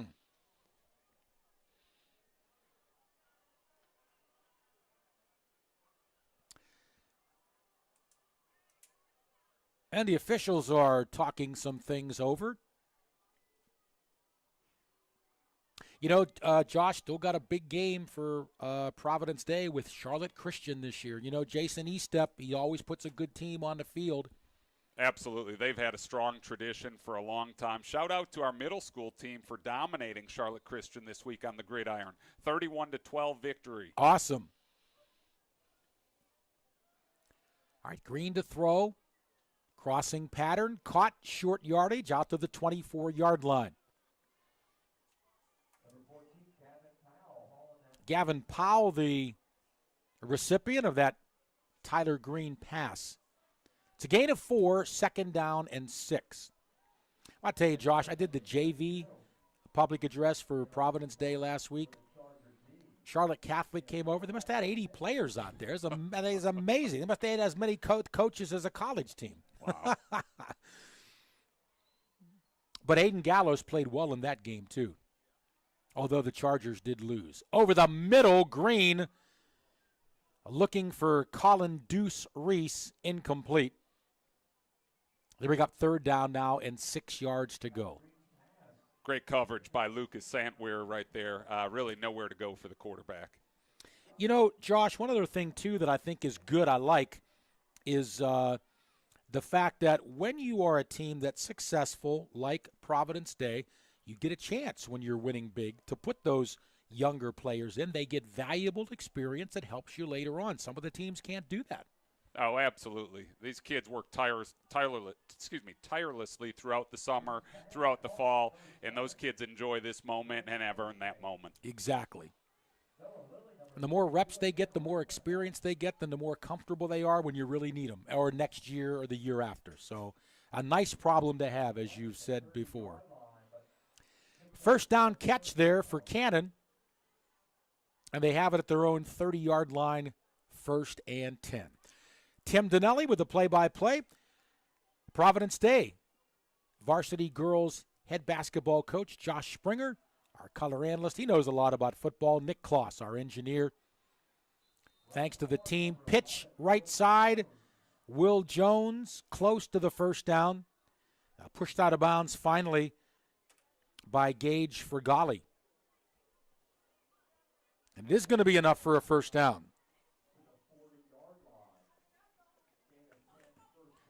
I think the frustrating thing if you're Cannon is you've been able to move the ball several times, get into Charger territory a few times, but you look at the scoreboard, the only stat that matters, and you only have 3 points on the board. Yeah, that is tough, isn't it, Josh?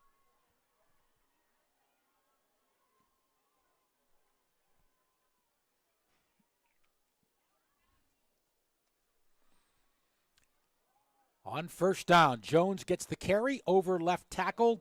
This time the Chargers are there. At the bottom of that pile, looks like Noah Lilly on the tackle. Josh, you mentioned Green Bay Packers fan. Were you in Wisconsin during any of their Super Bowl runs? So I actually was in high school when they claimed that title in '97. They were terrible for most of my childhood, but enjoyed many a night watching Brett Favre after the Randy Wright and Don Mikowski years. Oh, yeah. Well, I'm a little bit older than you, but I love the Bart Starr, Boyd Dollar. That were great Packer teams there under Vince Lombardi. Tim, there's a reason it's called the Vince Lombardi Trophy. You got it. Quick pro tip, the Green Bay Packer Hall of Fame is better than visiting the NFL Hall of Fame. Mm-hmm. I wouldn't be surprised, yeah. Max McGee, who got drunk before that first Super Bowl, but still ended up catching, I think, a couple of touchdown passes. And some great defensive linemen. Ray Nitschke. Absolutely. Again, I know you weren't born yet, but that's me. But Jerry Kramer, legendary lineman. Just hand it to Taylor off tackle, and we're in good shape. 20 below zero, the Ice Bowl there in Green Bay against the Dallas Cowboys. That was before I was a twinkle in my parents' eye. No, that is true. But unfortunately to say, Josh, I was alive then, so I saw it. Version keeps the Cougar drive alive, builds some momentum now at the Charger 35.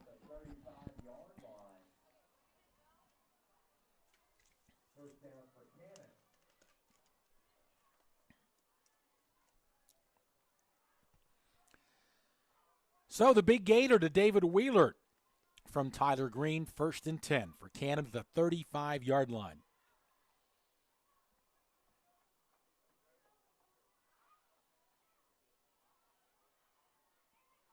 Green gives it to Jones. He'll go right, 30.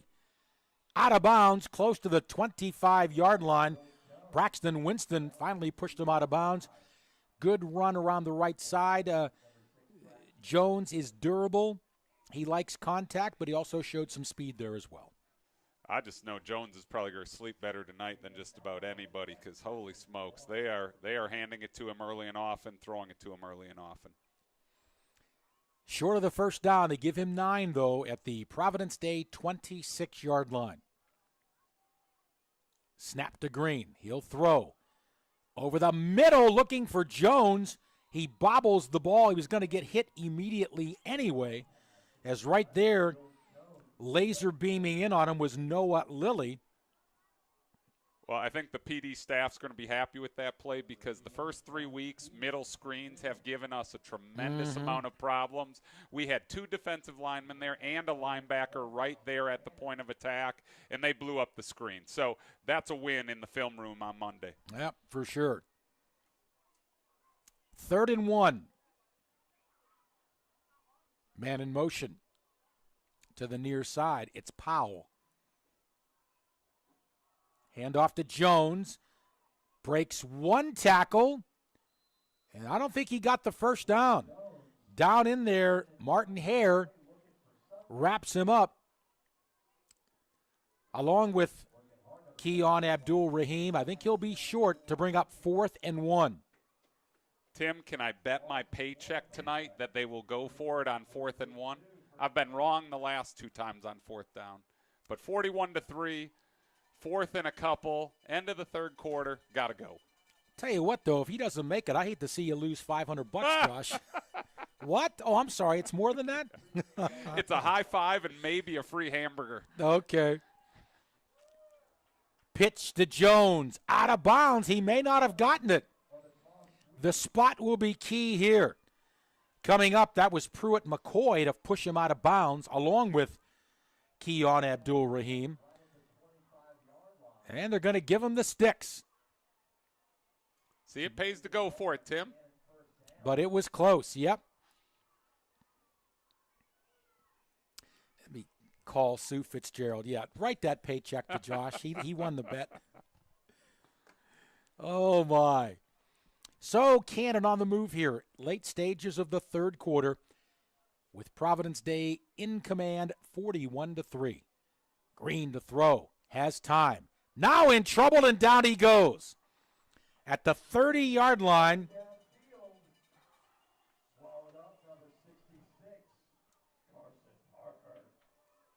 Carson Parker at the bottom of the pile.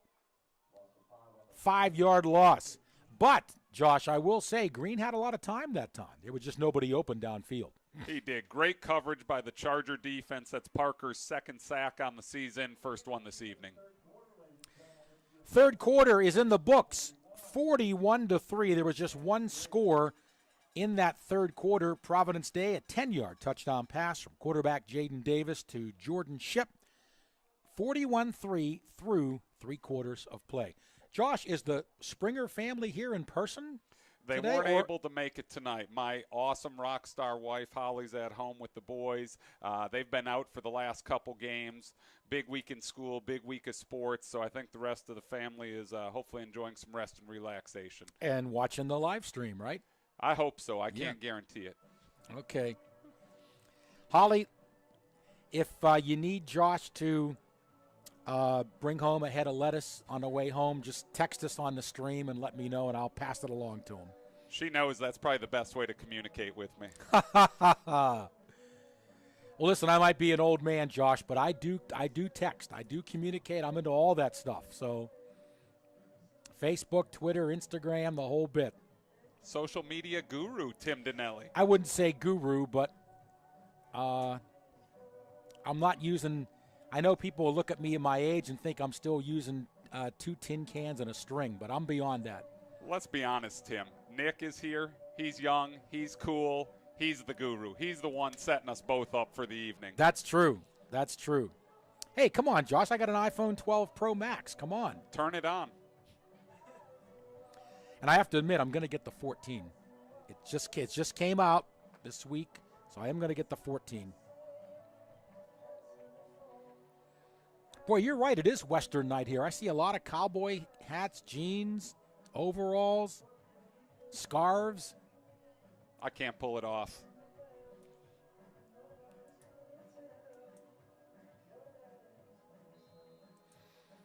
The only thing Western that I like, Josh, is Western Sizzler. All right, fourth quarter now. Just about set to get started. 2nd and 15 for Cannon at the Providence Day 30. Green has a man. It's caught. Was it dropped? Tended receiver there was David Wheeler. I think he caught it. It's a good catch. 5-yard pickup. 3rd down and 10.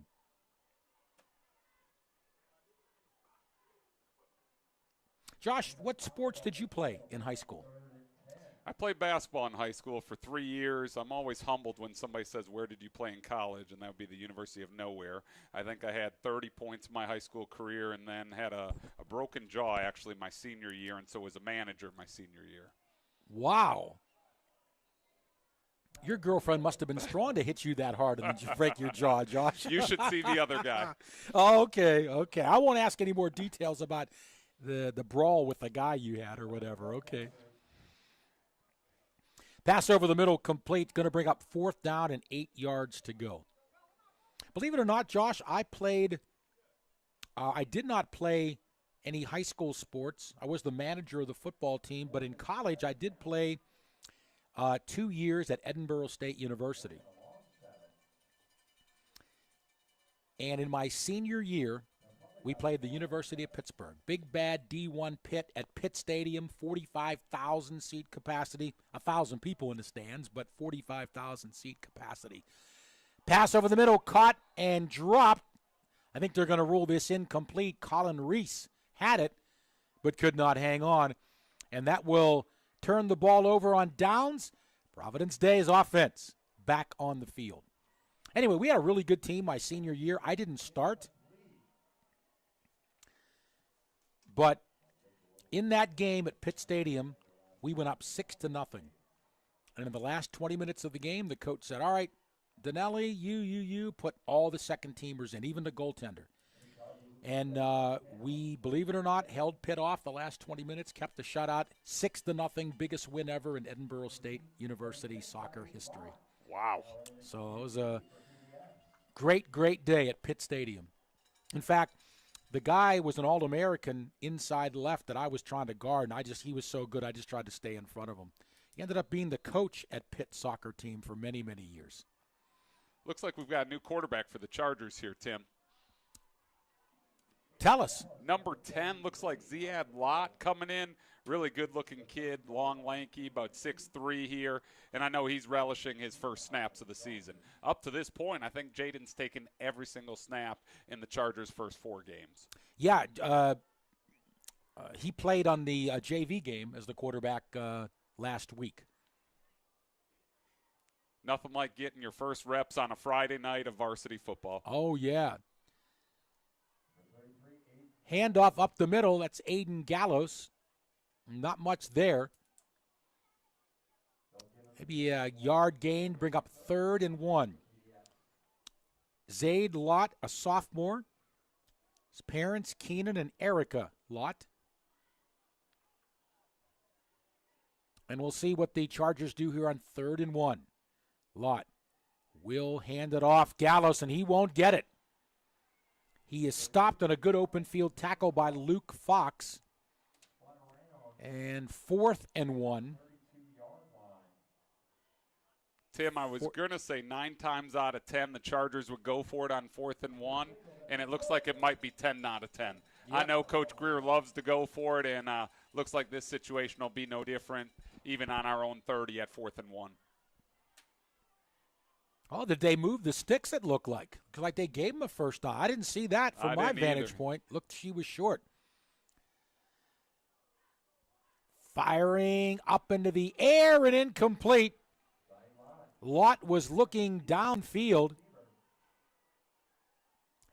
close to midfield. I think he was looking for Jaden Holler, but it went up into the air and finally hit the turf incomplete. Tim, just looking ahead for the Chargers, obviously it looks like this one we're comfortably in control of. The Chargers are off next week, then a big homecoming game against Christ School on September 23rd, and then I know they've got the one circled at Rabun Gap on October 21st, who we beat in the state championship game a year ago. Yes. Gallos this time finds room along the right side, out across the 40-yard line. Finally on the tackle, that was Tucker Kelly. And I think this is going to be enough for a first down. That one looks like a first down. See if they move the chains.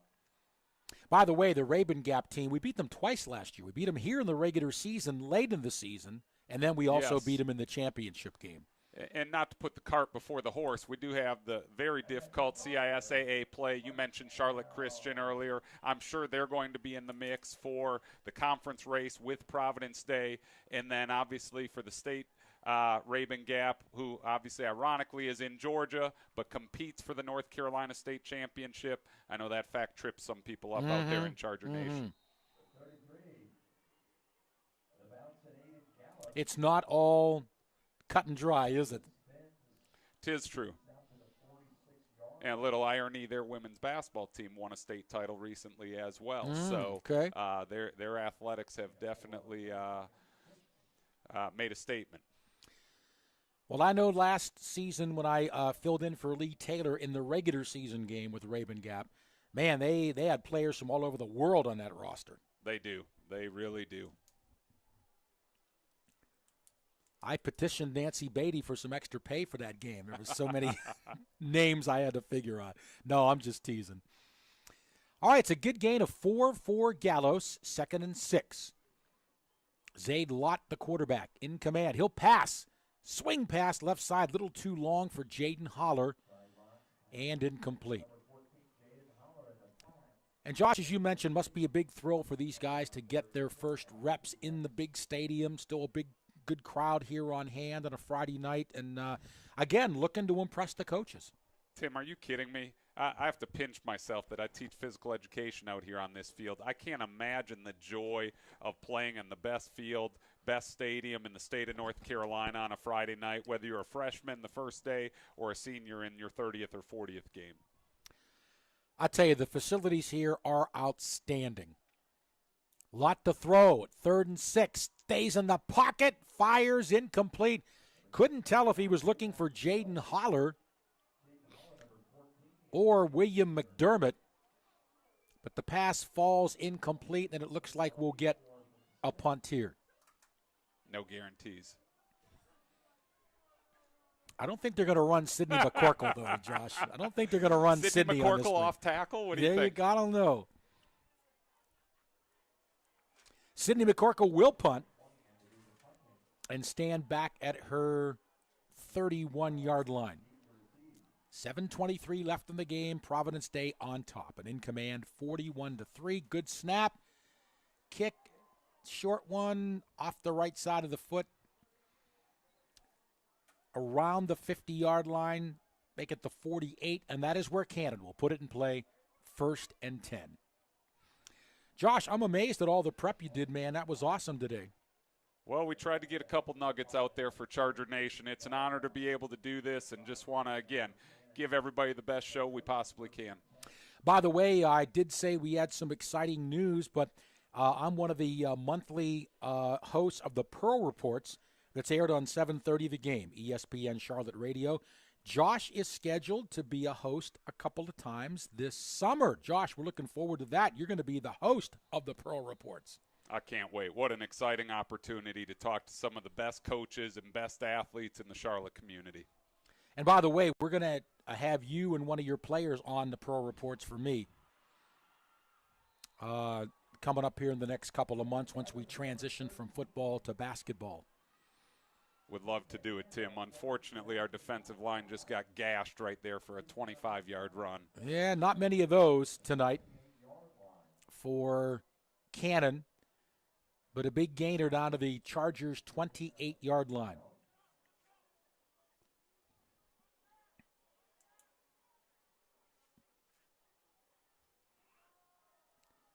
Give on the right side.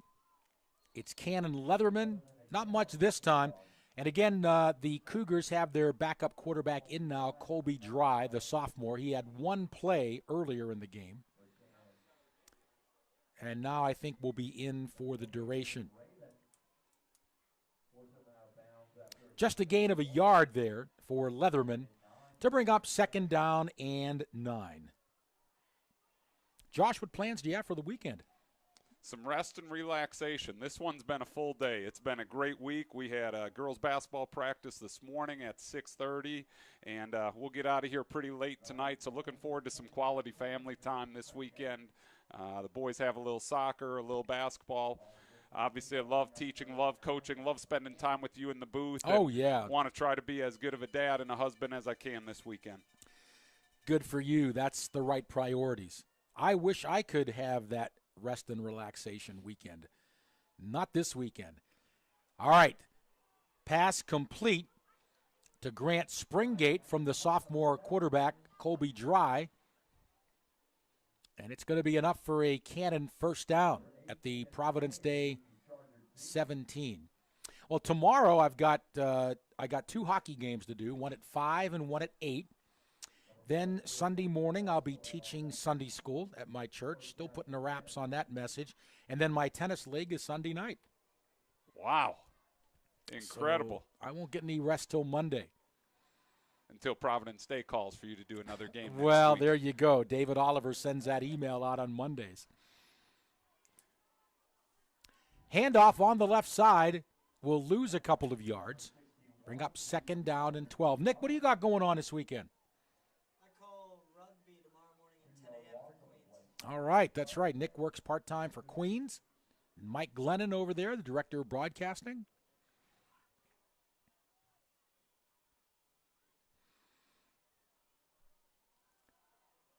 Pass over the middle. It's caught by Colin Reese.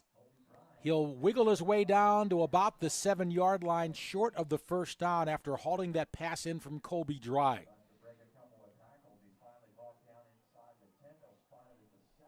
Down to under 5 minutes to go in the football game. Providence Day will win its 4th straight and in impressive fashion.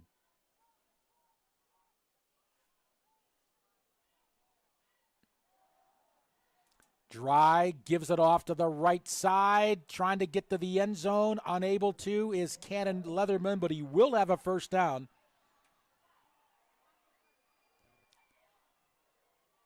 First and goal for the Cougars at the Providence Day 3-yard line.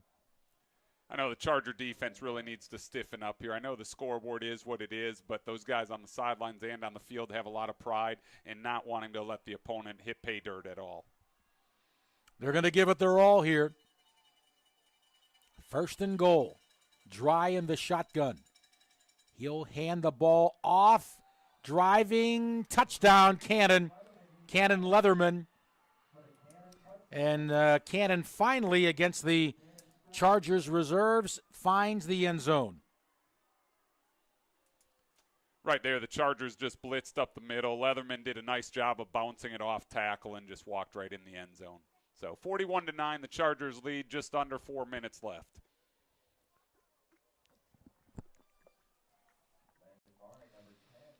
And Landon Mare, the son of former NFL place kicker Olindo Mare, will attempt the extra point. He also does the punting for the Cougars. Josh, you talked about the facilities here, and it is really impressive. Indoor, outdoor, everything. Why wouldn't you want to play here? Tim, all I can tell you is when I got here 16 years ago, I had coached 7 years on the collegiate level, Division I, Division II, Division III, in Providence Day's gym, the Mosaic Athletic Center, the field out here. They were better than almost every college I had worked at, and so it's an incredible place to be. And yet, as awesome as the facilities are, the people here are 10 times better. And that's why when you have a night like tonight, like Faculty Appreciation Night, you see faculty, staff, coaches that have been here 20, 30, 40 years. And I know when I got hired 16 years ago, I came in on a Saturday morning. Jim Serby was here, talked my ear off for an hour and a half with that great New York sarcasm, and I said, this place is going to be special. Jim Serby, longtime baseball coach here at Providence Day. Had the privilege of being the PA announcer for baseball last spring. Loved those guys. And, you know, Jim Serby, you're right with that New York accent. Hey, Josh, you guys is doing all right. You know what I mean? Hey, Josh, if you guys lose a girls' game, forget about it. Oh, love that New York accent. You can't find it anywhere else. It's the greatest. And Jim got his 500th win for Chargers baseball this past season. Good for him. Jeff Lucia. Ball is on the turf. Fumble, and they're going to give the ball to Cannon. Kind of a clothesline tackle there, Josh. I was going to say, Tim, there's no doubt he fumbled it, but he got his head ripped off, and they're closer than I am, but I thought that was a face mask penalty, but obviously the referees didn't see it. Was it Chris Peel? I didn't see who caught it there, who caught the return, but looks like it's going to be Cougar ball at the 20 going the other way. So, Providence Day quickly back on defense. And the backup quarterback still in now for Cannon. Colby Dry. Hold it. Timeout.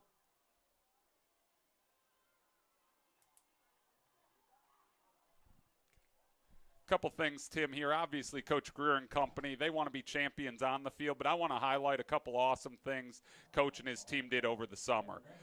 This summer, they donated 70 backpacks to Hidden Valley Elementary School, and then on game day, the seniors are welcoming lower school kids from the carpool every Friday morning, and the team read the book, The Season of Life, over the summer with a really incredibly mature dialogue about the central theme of being built for others. So Coach's theme is hard work works, and obviously awesome to see great things they're doing in the community. And one other nugget I want to pass along, that Providence Day football's got 3 legacy players currently on the varsity team. How about senior Jake Porter, our kicker? whose dad Ed played here. John Stevens, who had a monster first half on the defensive line. His dad, John the Fourth, played here. And then sophomore Aiden Ray, his dad Jasper played here. So when you're a school of over 50 years in a tradition-rich place like Providence Day, you can see those legacies being passed down from generation to generation. That's awesome. Well, Dry hands it off up the middle to Leatherman, who has the lone Cougars' first touchdown of the game. He'll pick up 3, make it 2nd down and 7.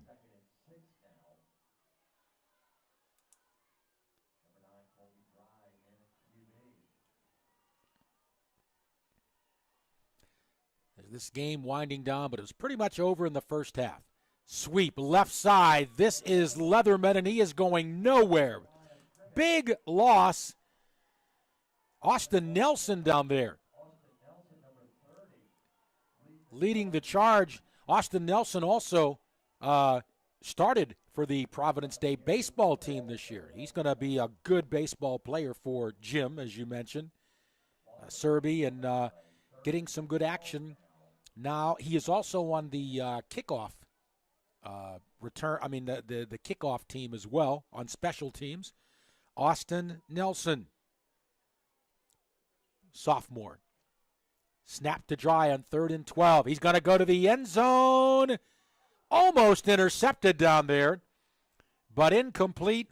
Looking for Colin Reese. And good coverage by the Chargers. How about a shout-out to our legendary announcer, Lee Taylor? The best of the best. Obviously, we're fortunate to be on the stream tonight, Tim, but it doesn't get any better than Friday night listening to Lee Taylor in person. Football, men's basketball, women's basketball. He's the best. Yeah, Lee's got a great set of pipes. He really is outstanding. Great person, too. 4th and 12. Dry, looking, throwing, intercepted. Noah Lilly picks it off. There is a penalty flag on the play, but I think this is going to be against Cannon. It's holding against the Cougars. That's declined.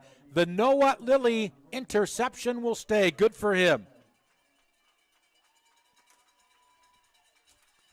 Chargers get the ball with just over 2 minutes left here. Yeah, exciting to come in as a reserve. Exciting to walk down those hallways on Monday. Home victory and knowing that you got a pick to close out the game.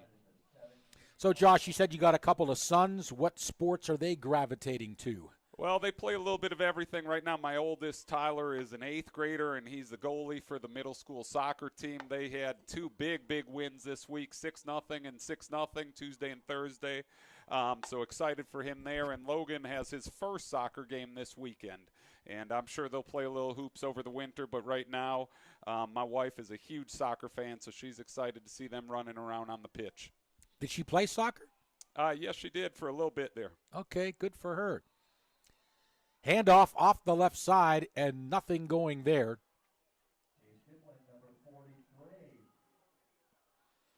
Well, it looks like David Sanders is okay. I know I mentioned about a quarter ago we were concerned about his wrist. I just saw him jump about 36 inches in celebration of the team's last play. So looks like his demeanor's all right. Well, Josh, all I can say is I hope that maybe in a few years, if I'm doing the live stream or filling in for Lee Taylor, I can say, and Tyler Springer for 3. Yes! That would be fun.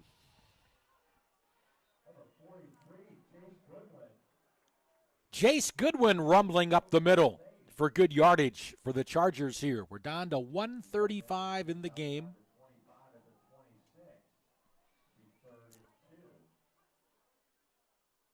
As we round this one off. Josh, about the only thing you didn't get tonight was being able to call a close game. Because it is a lot more fun, I can't deny it. I'm glad the Chargers won, don't get me wrong. But it is fun when the game is so close. That last game last year in the semifinals against Charlotte Christian, when it came down to the last play, I was doing the live stream. Oh, was it fun. Well, I got to tell you, I was sitting about 30 feet below where we are right now with my dad, and as a fan, it was exciting, exhilarating. There's not enough adjectives to put out there. And as I said last week when PD won in the closing minute, there's nothing that can duplicate the joy of live sports. It's so unpredictable, and especially at the high school level, it's so fun to watch and support these kids that you see in the hallways, that you teach in class, and then you get to watch them live out their dreams and passions. Oh, yeah. John Jarbatani on the carry. 30 seconds left. I think that's going to do it. Josh, by the way, you talk about anything can happen in sports. I was doing the live stream broadcast for the Queens University baseball home opener last year in February. They were down to Lander 8-2, bottom of the ninth inning, 2 outs, nobody on. They scored 7 runs and won the game 9-8, and I was able to call that game. Talk about that, right? Down 7 runs, 6 runs, down 2 outs, nobody on, and they scored. And their freshman from Ardrey Kell had the game-winning RBI, so that was pretty exciting. What do they say, Tim? That's why they play the game. That's it. It's deja vu all over again. Hey, this one has finally come to a close, 41-10, as you see the players shaking hands at midfield. And again, Josh, somebody might say, well, this wasn't a very good Cannon team, but I still say for Providence Day, you didn't overlook them. You took care of business. That's the sign of a good team. I couldn't agree more. You know, Providence Day dominated the first half, which is what we wanted to do. I think we walked away healthy, easy for me to say in the booth, but it looked like we avoided major injuries tonight. And, again, Cannon did a great job of playing hard. You know, this isn't going to be the only team this year that has a lopsided scoreboard against the Chargers. This Providence Day team is littered with talent. Again, Coach Greer has mentioned it's his most talented team ever. That's saying something. And so, if they stay humble, they stay hungry, and they stay healthy, it's going to be a fun October, a fun September, and a fun November. And you also mentioned, too, Josh, you know, for Cannon, this is a game where you're playing against great competition. You're going to get better. Absolutely. Absolutely. You know, you want to win every night out as a coach, but I'll tell you, we had a game in girls basketball about 4 years ago. We went into a Christmas tournament and played Collins Hill, where Maya Moore played just outside of Atlanta, and they blew our doors off. We lost by 40 points in a Christmas tournament, and 2 months later we won the state championship. And so that was a really humbling day and a really humbling tournament, but our girls saw one of the 5 best teams in the country that night, and we came back hungrier and better, and again ended the season in the way we wanted to. And if I'm not mistaken, Josh, a couple of years ago at Johnson C. Smith, you played in a Christmas tournament against Mallard Creek, lost the game, ended up winning the state championship just a couple of months later, and same thing happened. I think you lost fairly handily that night against a good Mallard Creek team, but came back and won the state. So, yeah, there's a lot of advantages to this. Josh, just some final comments, and we'll let you go. But just, again, your overall impressions of tonight, and what will Coach Greer say to the guys in the locker room after the game? Again, I think he's going to be extremely pleased with the night. Again, the Chargers took control for the first half. He got a chance to play as reserves in the third quarter and the fourth quarter. And again, a lot of guys growing in experience, a lot of guys growing in confidence, get a chance to rest up over the bye week. And obviously homecoming week will be a huge week against Christ School here on the 23rd. I love this tradition after the game where the student section rushes the field after every game. Again, it's that community feel. It's that family feel. Everybody huddles around. And, again, just awesome, awesome community spirit. I'll tell you, Josh, these are the best of times for Providence Day sports, that's for sure. A lot of the teams are doing well. Ron Johnson's going to put a pretty good team on the field there. We got our baseball team, I think, is going to be good this year. Soccer team has been struggled early, but they got a lot of talent. The football team, your team, a lot of good things going on here. Of course, the field hockey team, too, losing in the state championship last year. They look strong again with Mickey Oshiro. So a lot of good things happening here at Providence Day. Kudos to Nancy Beatty, the athletic department, the coaches. But like you said, it's the community. And it's definitely a family thing here. Absolutely, Tim. Well, Josh, the only thing we're going to have to do, I am going to keep pushing you about coming on and doing some hockey with me in the future, okay? By the way, I want to thank Nick Gloss. He comes here early, makes sure we're all set up. The camera issues were not his fault at all. We're not sure whose fault they are, but they weren't Nick's. We're going to try to keep working on getting that together for the next home game. Nick is going to be working some hockey games for me with the Charlotte Rush of the United States Premier Hockey League, and we got to get you on there too, Josh. You're from Wisconsin. You got to love hockey. University of Wisconsin Badgers, big-time NCAA hockey team. Tim, the sad reality is I can spell hockey, and that's the end of my hockey knowledge. I know we're good in women's hockey and men's hockey in Badger Nation, but I don't know that you want me on the mic for anything on the ice. I wouldn't ask you if I didn't think you could do it, Josh. So I'm going to keep bugging you about it. That's okay. I may have to go to Holly on this one. Yeah. So we've had a great night, a big 41-10 win. Just quickly recapping, Jaden Davis with 4 touchdown passes tonight, 2 big runs for the Chargers as well. Chris Peel, a 2-yard run, a 75-yard touchdown run. Jordan Shipp with a couple of catches. Channing Goodwin with 1, and Brody Barnhart with 1.